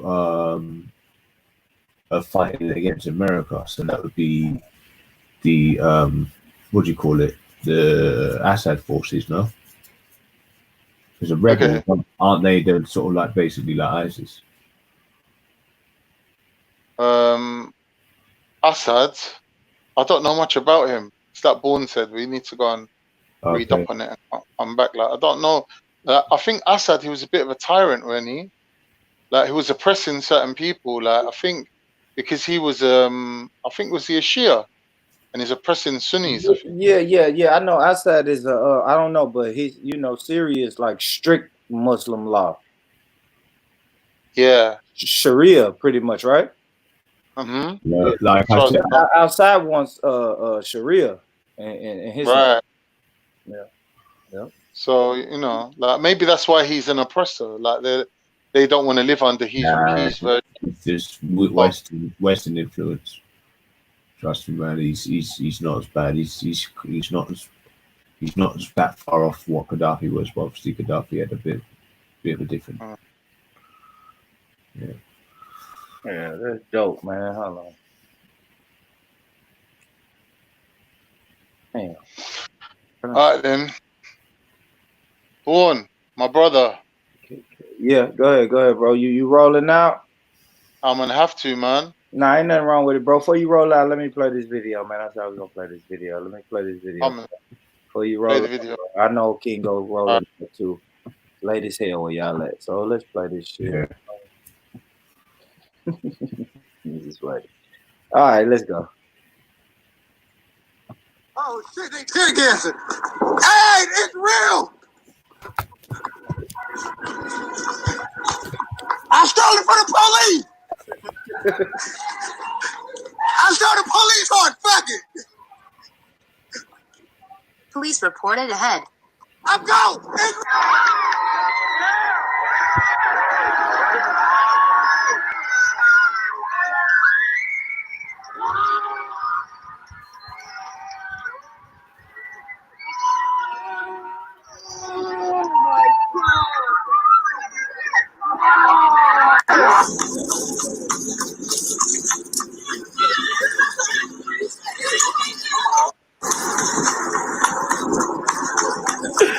Hey man, yo. What is he gonna feed it though? You can't just pull up into a gas station and start pumping up gas into the walls. Like, how are you gonna feed it, bro? What are you gonna feed that thing? Cornflakes. I know that's what I said. Leftover salmon. Leftover salmon. You gotta take that horse back, man. You're right, Card. You don't know what to do with that horse, brother. You can't keep that in the hood. You can't keep that horse. You can't keep that in the hood, man. You can't. That's funny. That's funny as fuck. That's the funniest video I saw over the protest, bro. What would make you do that? Like, what would make you say fuck that? Was spontaneous, isn't it? Like, I'm gonna set this horse free. Horse needs freedom.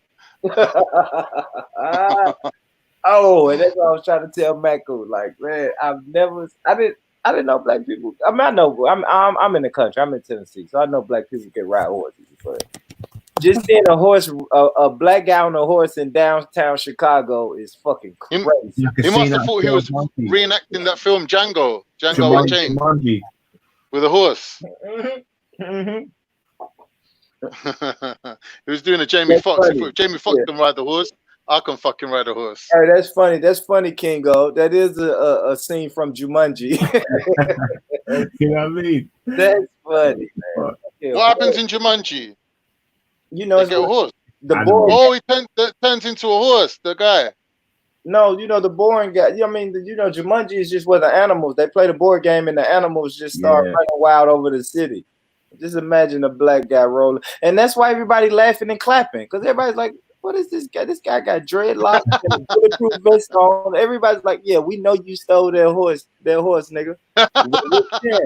But we're cheering for it though. That was crazy. But I heard in Nashville, they was throwing rocks and bricks at the horses in Nashville, and the cops had to retreat on the horse. Wow. Yeah, man. What's up, man? Yeah, let's just hope that nothing happens that crazy, man. Everybody just, you know what I mean? Because it's just getting peak out there. Anyway, brother Born, you're looking 20 years younger with your new haircut. Thank you, bro. My brother. Yeah, catch you tomorrow. I was going hard on my hat, man. I had to take the hat, man. I had to free the hairline. Hashtag we had the hairline. Oh shit. Anyway, on that note, good night. Good night, Tom, bro. We'll catch up tomorrow, my bro. All right, peace. Thank you. See you later, Gold. Yeah, nice one, G. Yeah, get off myself, man. I'll catch you lot in a bit, yeah? Hasta luego. All right, Kingo. Nice one, boy. Yeah, peace out. Yo, peace out, Soil. Nice one, G. Yeah, Soil hiding now, man. He found his lighter. I heard him coughing. He hiding now. Man, that'd be a heap of fun, though. I have to admit, robbing one of them. But it's like, it doesn't have to be like an adolescent young man. It's like a big old man. Like, it's just nuts. Yeah, like you said, that's spontaneous because you have nowhere to take that horse, nowhere to feed it. And you know what? The laws are so fucked up. You really just damaged police government property. You know what I mean, Kingo? Like, it's gonna be a charge like that. Like, hey, that's let me tell you this, Kingo. He may have assaulted a police officer. Yeah, he's a 50-year-old man. That's the main thing. Like if you kill one of those horses, you're gonna be charged with murder of a police officer or a government official or some shit like that. Like they don't play about those horses and the dogs. Those K9 units, bro, you can't kill those dogs. You can't injure those dogs. They'll charge you like that dog is a police officer. Fucking shoot him off the back of it. Get off that horse. Don't harm that horse.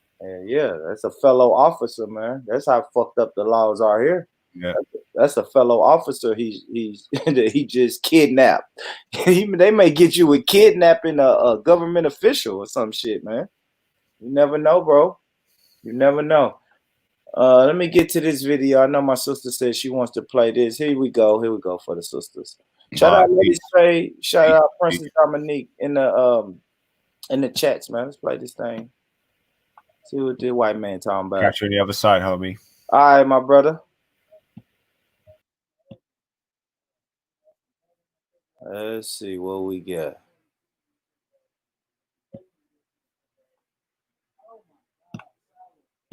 Everybody, Dixon back. You know, about, 600 years ago, white supremacy wasn't really a thing. 600 years ago, it was just, there were human beings in the world. There were just people. Some from Africa, some from Europe, some from Asia. They're just people. And then the Europeans began to go exploring. Their ships are able to go all over the world. And so they got greedy as fuck. And they had the musket. And 1455, the Roman Catholic Church made a law, and they split. They gave Portugal the right to the west coast of Africa, and they gave them the right to enslave Africans, to plunder them, to rape them, to rob them, and steal from anything they wanted from them. The Roman Catholic Church started the whole goddamn thing. And then, of course, they gave Spain the right to go out into the New World, conquer, steal gold, land, whatever they want to do, rape, murder. And that's exactly what they did. And that's exactly, it started, over 500 years ago. Today's 2020, and this is 1455. And the first ship, 1526, the first slave ship from Portugal landed in Brazil. And the whole goddamn thing began. And that's how we got where we are. And so why did white supremacy start? To justify the greed. Portugal and all these European, France, England, the Netherlands, the Dutch, all these people, the Europeans, decided to proclaim that white people were superior and therefore had the right to imperialize, to colonize, to steal and enslave and rape and murder. And all these things were justified in the name of white superiority, in that we can have dominance over all black and brown people by nature. And that was the myth and the lie that was started to justify the European greed and evil. And that shit's been running for 500 fucking years. And here we are now, 2020. And white people are still a bunch of fucking white supremacists. Not a goddamn thing has changed. And I agree. I agree, man. I agree. Like I always say, man, listen, racism and white supremacy is as American as apple pie. Like, it just comes with the territory. We know what it was built upon. This guy's breaking down the history.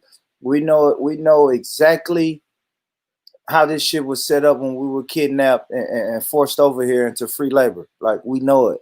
We know that. You know what I'm saying? And I like this video because some people, they don't want to hear Born Rich say that. They don't want to hear these other YouTubers and people say that shit. No, they want to hear a Caucasian guy say it.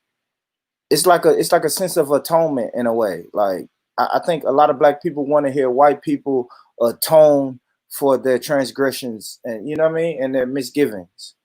I don't know, but let's get back into the video. The only thing that's changed is the technology. You can see racism now.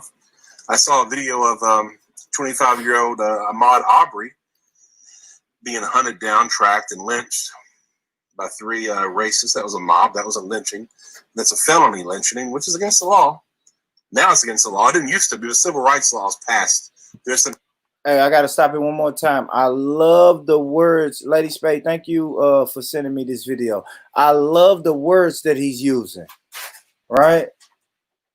Because he's using the words like lynching. Like, those are words, white supremacy, lynching, like colonization. Like, those words will reach out and grab you. So I really do appreciate that. I try to make sure that when I talk, that like when I speak, especially on my show, when I speak, I try not to say cops, police. I say race soldiers. You murdering black men on camera for nothing. You're a race soldier. You're a soldier for your race. You're a racist, white supremacist race soldier. You know what I mean? So I got to peep the words that he's using. I like them. I like the words that he's using. It's all about the language, y'all. Y'all know that. It spells and words, right? Something called felony lynching. It's a hate crime.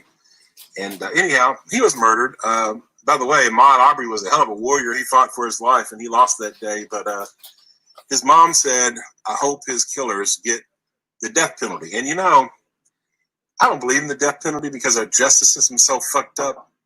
But in this case, let those motherfuckers fry. Because without accountability, without white accountability, without racist accountability, this shit will repeat itself. So there has to be accountability applied to all racists. And I mean all forms, the covert, the overt, the passive. And you know, the thing, white supremacy, and I've said this many times before, but here we are. And that's the whole thing about white supremacy, is it all comes down to greed. It's economics and privilege and dominance. That's what white people, that's what this nation, America, was built on. Was that this country was built exclusively for white people. There we go. There we go. Y'all don't listen. Y'all don't listen when I say it. Let's let this man say it. Was that this country was built exclusively for white people. Was that this country was built exclusively for white people. All right. So that always goes back to my prisoner of war concept. All right. You are a prisoner of war. This country was built for white people. And guess what? You had to build it. We're going to go get slaves, bring them over here, right? Well, I'm not even gonna say slaves. I like what Rambo said. Prisoners of war. Let's go, because it's a war, right? So in a war, we're gonna go over here, conquer this land, and then we're going to take the prisoners, bring them over here, and have them build a land that's made for us, by us. So America is FUBU. If you're a white man or a white woman, like, yes, this land is built for you, by you. Well, not by you. It's not even by you. It's for you, by us. So I guess it is still FUBU. Damn it. So yeah, it's like, yeah, we're gonna go over here and get these prisoners, bring them over here, have them fucking build this country, colonize shit. Not only colonize you, but we're gonna colonize your kids, your grandkids, your great grandkids, and your great great grandkids. And we're just gonna keep the cycle. We're gonna keep the cycle. We're gonna sell them off, and I don't know, man. You know, y'all know how I get into my rants, but let's get back to the video. And that's a fact.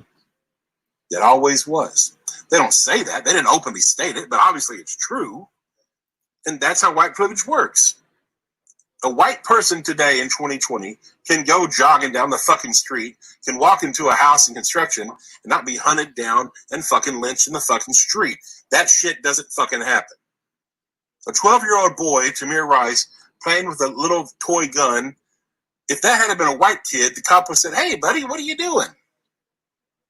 Instead of racing to a fucking park, jump out of the car and execute a young child. Emmett Till, going back 40, 50, 60 years ago. All he did was walk into a fucking store and the white lady lied and said he's harassing me. Lynched. This is how white supremacy works. And the other way white supremacy... I know I'm gonna rewind it because he's getting into some good shit. Well, yeah, and not only did they have Emmett Till, did that white lady have Emmett Till murdered, she gets on her deathbed and say, "Yeah, I made it all up." So when she's in her late ages, her dying ages, and she's in her dying state, she says, "You know what, guys? I made this shit up. I was drunk, I was wilding, and I made it up." Yeah. So that shit crazy. I do have a question for the other people in the comments. Let me know, like, commentary, right? Commentary is dope. Him bringing awareness is super, super dope. I want y'all to tell me in the comments, what else can he do, right? For this guy that's speaking, because he's speaking good shit. I want y'all to let me know what else can he do to help black people's plight. Let's get it. lynched. This is how white supremacy works.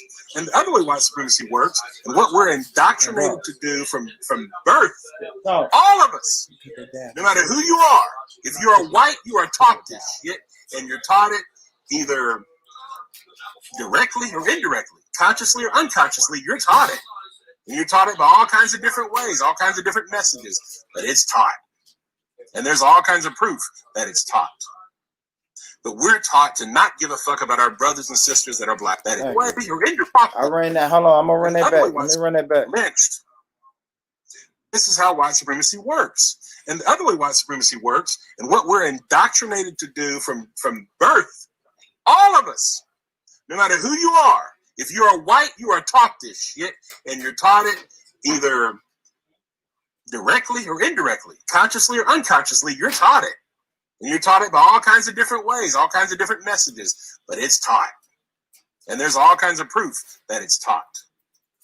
But we're taught to not give a fuck about our brothers and sisters that are black and brown. To not give a fuck about anybody outside of white. That's why that screaming silence you hear, or that you don't hear, from white folks, when there's lynchings and when there's huge, crazy injustices happening. In 2015, black people were 5 times more likely, unarmed black people were 5 times more likely to die from being killed by the police than white people. I know y'all heard that, and that's for the stat geeks and the stat nerds out there. They like to come on these panels and these platforms and throw out stats. Well, you know, of course, white people are killed more by the cops because, you know, we're killed and we don't make a fuss about it. But this brother's breaking down the stats. I always say that about stats anyway, though, y'all. You can manipulate stats to really support your argument every time. But this guy is breaking down stats, man. So people, if you're listening, listen to these stats. He said, you're 5 times. Black people are 5 times more likely. So now you can't, if you want to go with a stat, say, damn it, why are we 5 times more likely to be murdered when we're only 12, 13% of the population? And when people try to hit you with, well, you know, white people are murdered more by cops than black people. Number one, of course, is sheer numbers. It's sheer numbers. If you're going to keep telling me that the stats are 65, 70% of this country is white, then of course they're going to be killed more. I'm going to tell you another thing that people don't throw out when they throw these stats out. Unarmed. Like, this guy said some real crucial, and I always try to use that word, unarmed. Like, brothers that are being murdered by the cops are unarmed. And I don't give a damn if you take a picture of a handgun that was on a random sidewalk and try to say he was armed. No, majority of these brothers and sisters are unarmed, and they are being murdered. So who's breaking down those numbers? If you want to say white people are being killed by the cops, let's see how many white people are being murdered and they're unarmed. That's another statistic that I bet they probably don't even keep up with those statistics. But that's a statistic that we should bring out. But, you know, let's get it. Let's get back into it. Today, I think it's 2.5. Than white people. Let me rewind. They're likely to die. In 2015, black people were 5 times more likely, unarmed black people were 5 times more likely to die from being killed by the police than white people. Today, I think it's 2.5. That's crazy. They're being lynched. If they're not being lynched by the police, they're being lynched by white Trump-loving Christian white motherfuckers. And by the way, it's always been Christians, white Christians, that's behind this shit.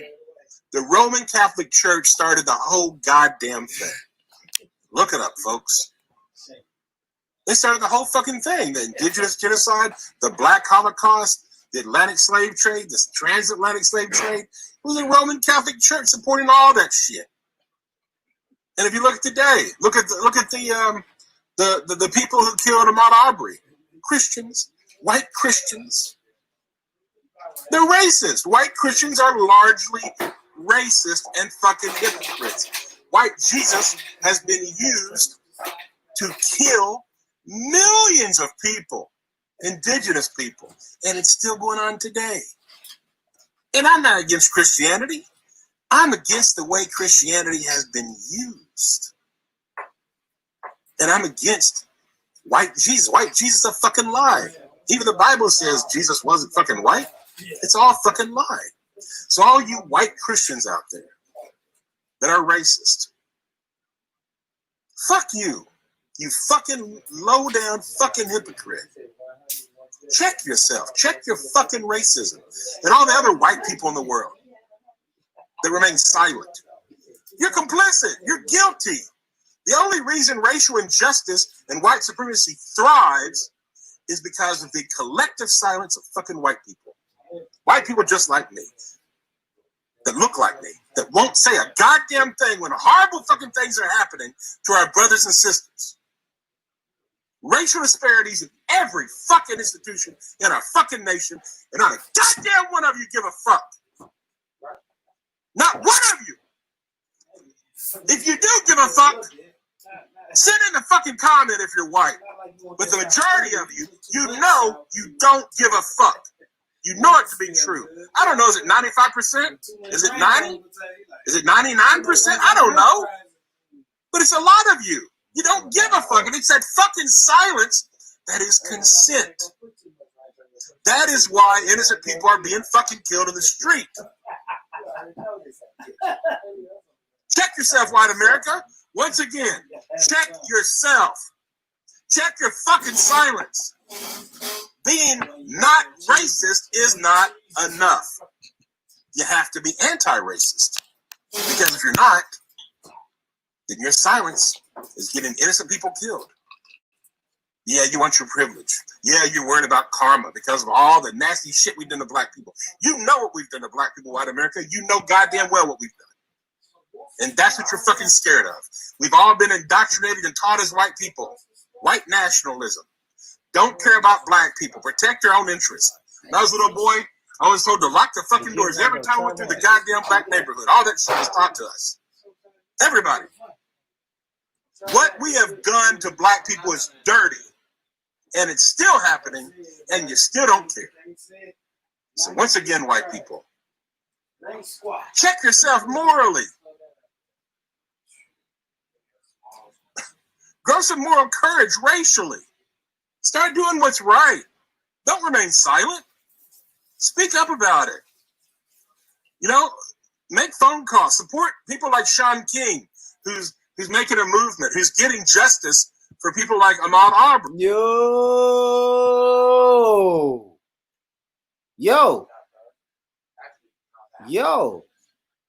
Okay, white guy, don't lose me now.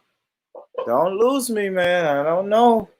And not trying to knock Sean King, man. He speaks up against racism and white supremacy and all that, but I don't know, man. They said Sean King was getting them donations, baby.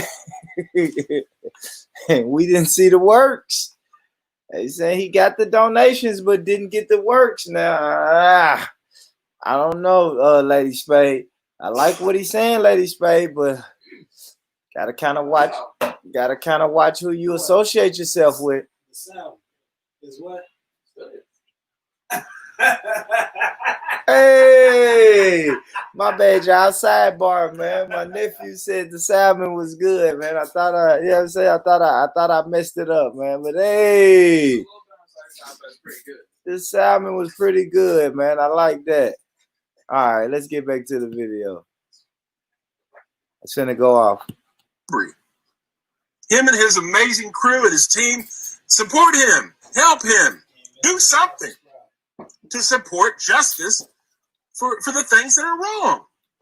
Things are not fair in America, and they never have been. We are a largely racist nation. Stop the fucking silence. Stop the fucking denial. Stop the fucking projection.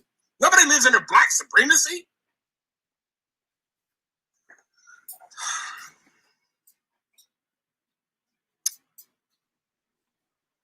May God help white America.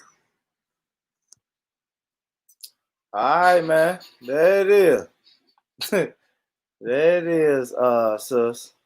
I played it for you. I played it for you, sis. I like it, sis. I like it, sis. But hey, he kind of wowed out with me on the Sean King. Yeah, they said Sean King was running around here getting the donations and promising a bunch of stuff and didn't deliver. So I don't know, sis. Look it up. Look it up. I ain't gonna lie, I didn't take the time to look it up. I heard it in passing. You feel me? We don't know. We don't know. That was good shit though, sis. That was. I can't lie about that. That was dope. That was dope. That was dope.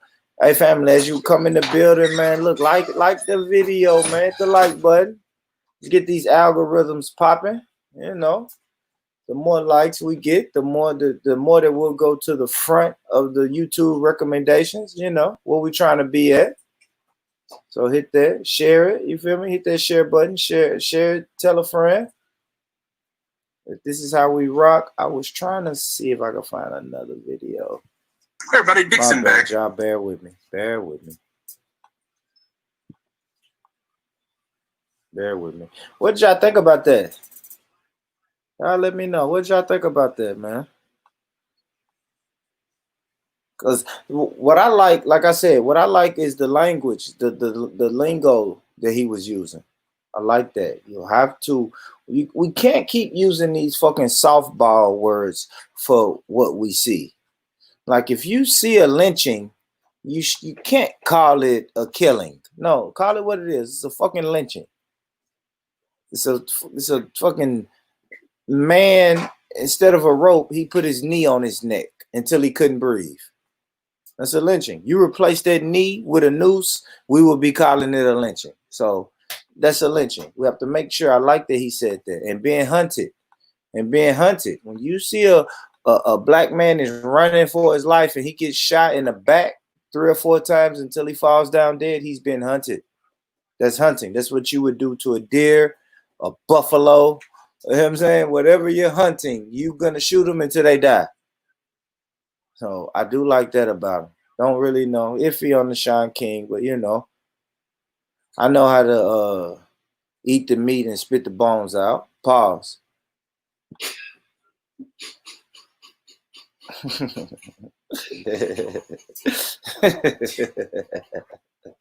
That's funny. Yeah. All right, man. Damn it, I can't find this video I was trying to play, man.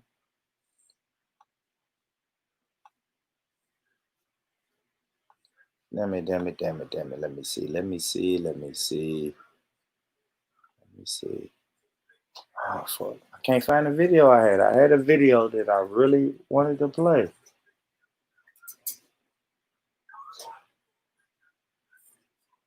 Yeah. Oh shit! I had a few little comments, probably some troll comments, but man, salute to everybody. Salute to the trolls, the people who go in my comment section and just troll one after I finish the stream, man. Salute to all of y'all, man. Keep being engaged. You feel me? Hate it or love it, be engaged. That's it. Fuck y'all, I can't find this video and it's making me mad.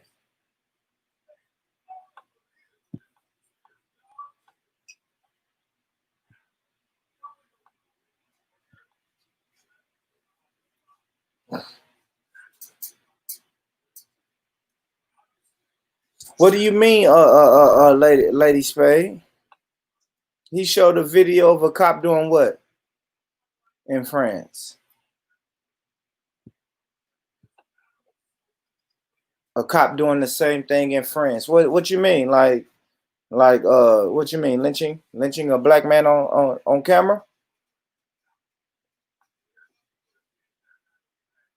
Talk to me. Everybody keep talking about Young Pharaoh. You said something about Young Pharaoh, Lady Spade, King Gold. That's King Gold, boy. King Gold. Love Young Pharaoh.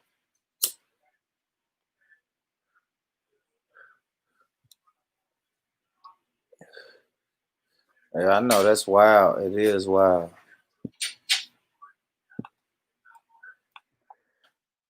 I'm happy we're talking about that.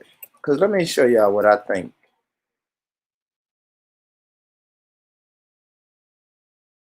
This is what I think is a fucking slap in the face to me.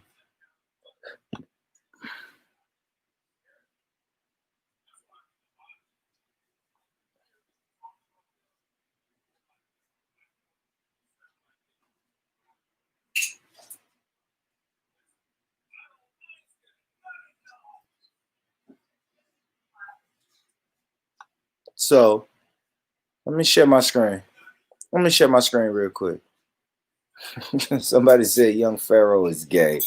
That's crazy. That's funny.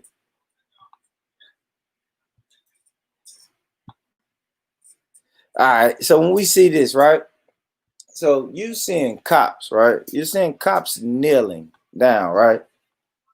And we know that the country is majority mourning and protesting and wearing our feelings about a black man having a knee. You know what I'm saying? A white cop kneeling on a black man until he died. And then the way that the cops come out and show solidarity is kneeling. I don't know. That's just weird to me. To me, that's weird. That's weird as shit. That's weird as shit. That's weird as shit. When the cops, this is the funny thing. Like these cops, they wouldn't kneel when Colin Kaepernick was kneeling. Do you understand what I'm saying? When Colin Kaepernick was kneeling, he was called anti-government, un-American, unpatriotic. You feel me? Uppity Negro. He was called a whole bunch of shit when he was kneeling. But now after a cop kneels on a brother's neck for 9 minutes and then that brother dies, now the solidarity y'all can show is to kneel. The fuck out of here, man. Get the fuck out. Jump on, Tony. Jump on, brother. If you free, bro. That's Tony in there. That's my guy. He said Young Pharaoh's guy. I should have known that was my brother Tony. I should have known that was brother Tony in the chat. Yeah, jump on, brother Tony. Yeah, I'm gonna check it out, Lady Spade. I don't watch a lot of them, but I'll check them out. I am subscribed to his channels and stuff, so I get the notifications and stuff. And if it's something that I ain't gonna lie, he's kind of one of those guys that has to catch me with the headline. If I'm honest, you feel me? If I'm scrolling through my YouTube feed and that headline catches me, I'm rocking with Young Pharaoh today. So.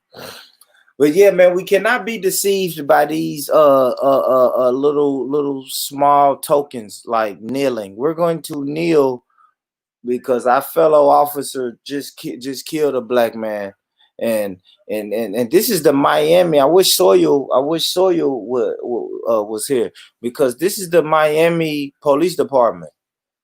So why you kneeling? Why you're kneeling? We really could go into really investigate the Miami Police Department and see how many of them brothers they done murdered. Why y'all kneeling? Because y'all wouldn't, you wouldn't be kneeling if this was your officer locked up. I bet them cops in Minneapolis didn't kneel. Somebody put that in the chat, man. Put that link in the chat if it's pictures of Minneapolis police kneeling. Nah, man, they're gonna ride with their own.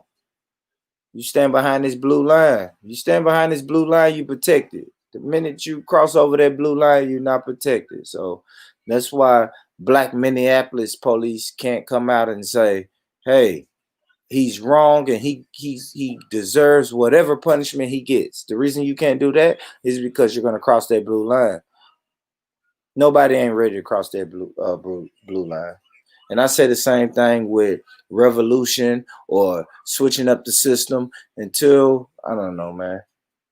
Like we said, man, until we're ready spiritually to cross that line, shit's still going to be the same. You dig? Yeah, man. I just think, man, shit crazy. So yeah, so they were kneeling. No. Hold on, I almost messed up. Hold up. Let's see something.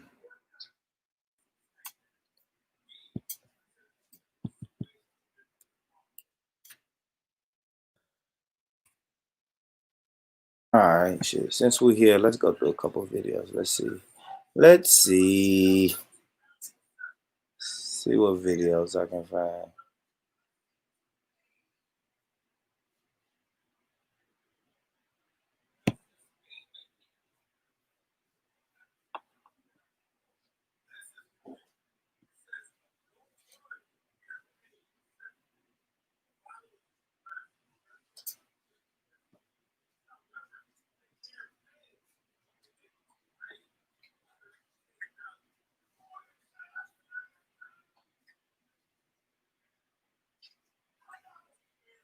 All right.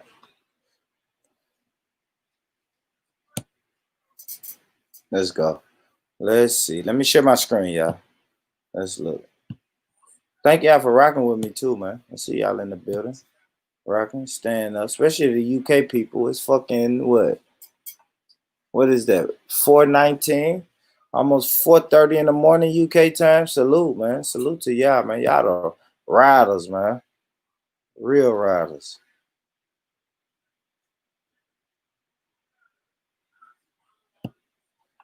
Well, this is kind of showing y'all pretty much, man. Look, man, what they think about you and your children.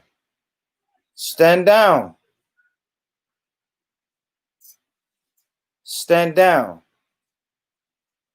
Like this picture says a lot. I might put this on my social media and tell people to caption this. Matter of fact, in the comments, caption this. Caption this, man. What do you see when you see this picture?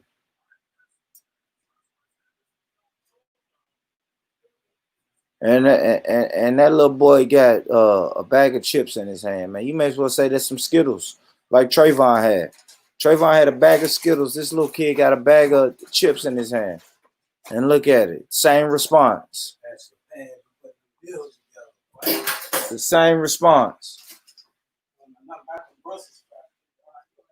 Same response. Skittles, bag of chips, same response, man. That's it. That black baby got their uniform on. Their uniform makes you a target. With that black, you know what I'm saying? Makes you a target. Let's go. Let's see if I can find something else.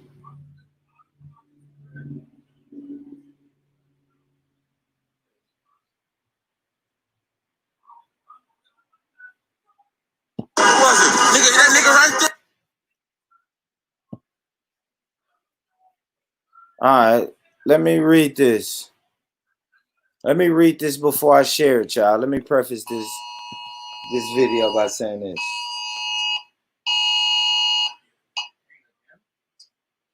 Oh shit, y'all, that's the curfew. Curfew at 10 o'clock, man. Damn, that's crazy. Like, I know y'all heard that noise, that buzzing noise. That is crazy how the government can just alert my phone and say, hey, you have a curfew tonight at 10 o'clock. 21 minutes after the curfew is set, you just now give me my notification and say, hey, you're pretty much saying, hey, you should have been in the house 20 minutes ago. So if you're not on your way to jail right now, go home. That's crazy. It's crazy as shit. But that was a curfew alert. So, all right, let me preface this, man. Antifa guy shows up to peaceful protests in Van Nuys, throwing smoke bombs at civilian black man in car. So we approached him and stopped him. You know what I'm saying? And these are the agent provocateurs and instigators that I told you. Let's see.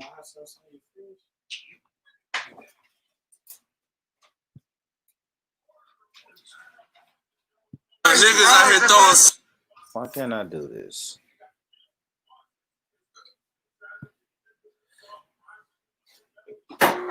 Okay, it's a video, so I have to do it like this. All right, y'all, let me see it.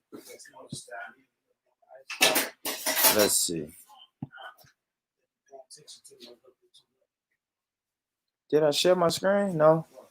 All right, let me share my screen.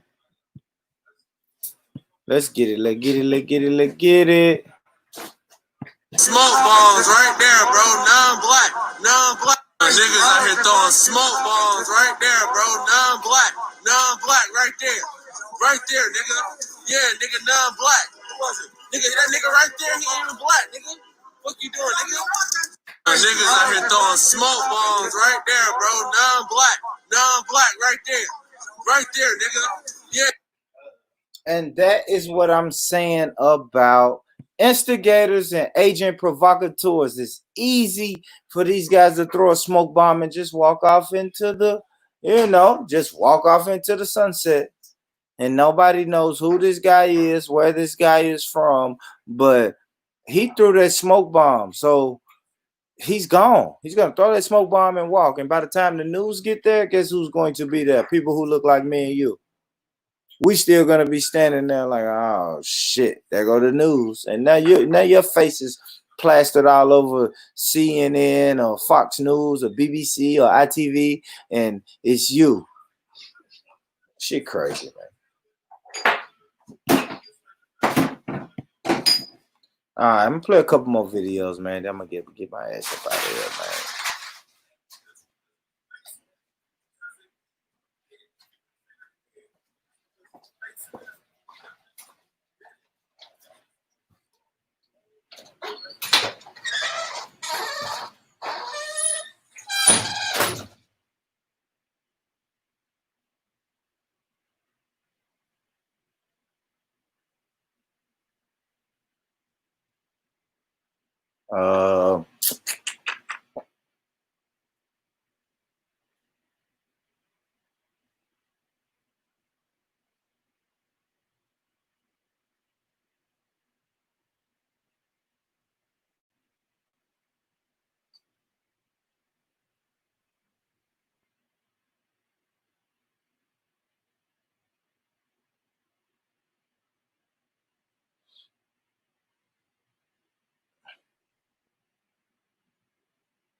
Let me see. My bad, y'all. I'm sorry for.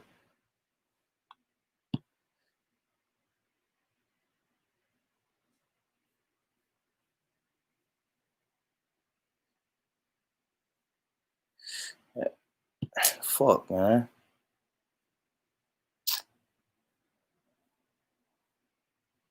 I should have had these. Well, this was a spur of the moment, though.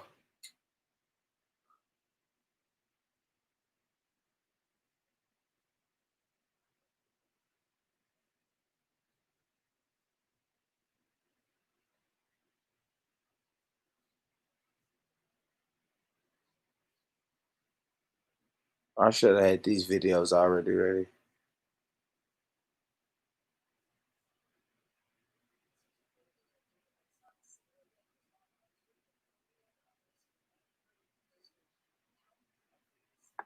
Yeah. All right. So we can watch this. So, all right. So this is the thing what we was talking about earlier when we was talking about bricks. Like bricks are being dropped off. Bricks are being dropped off in heavily protested areas. And look who's cracking the bricks open. Let's get it. Run it back.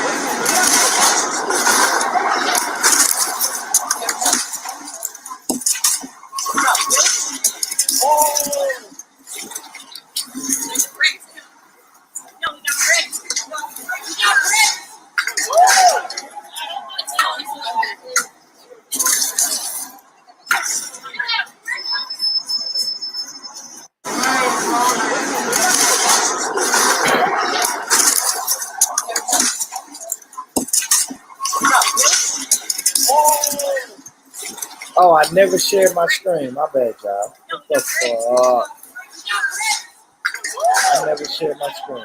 I'm gonna share this one, man.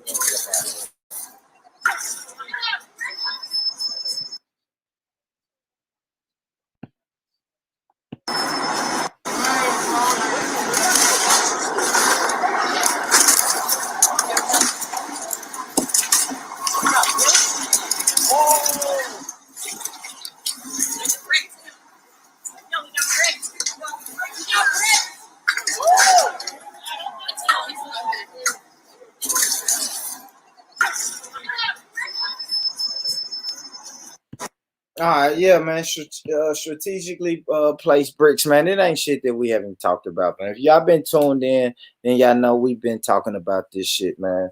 Thank y'all for tuning in, man. I'm finna wrap it up. You know what I'm saying? What my shit at? Let me play my shit when I say I'm gonna wrap it up. This gonna be my new shit on the way out.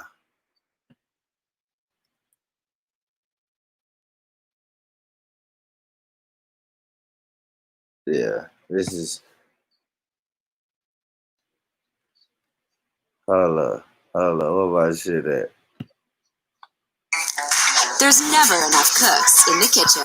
What my shit at, man? Let me play my shit, man. When I say wrap it up, then.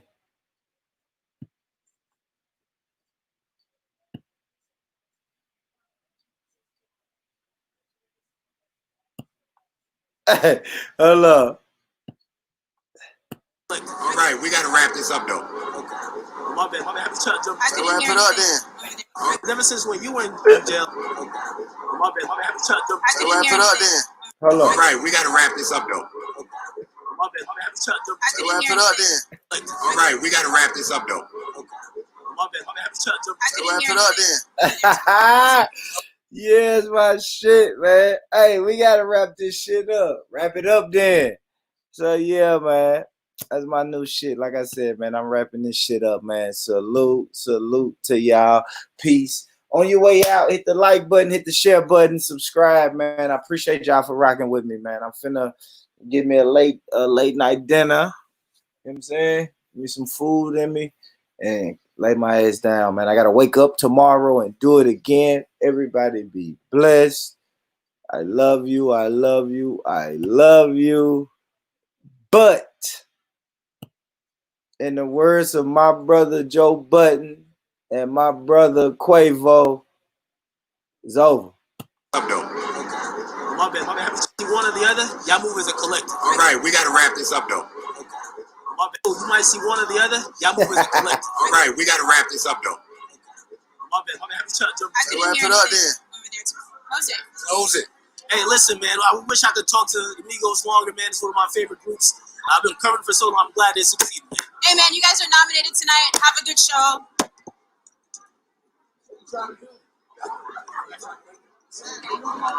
All right, y'all. Peace. Hey. Peace, man. For it to get it popping, man. Peace. We out.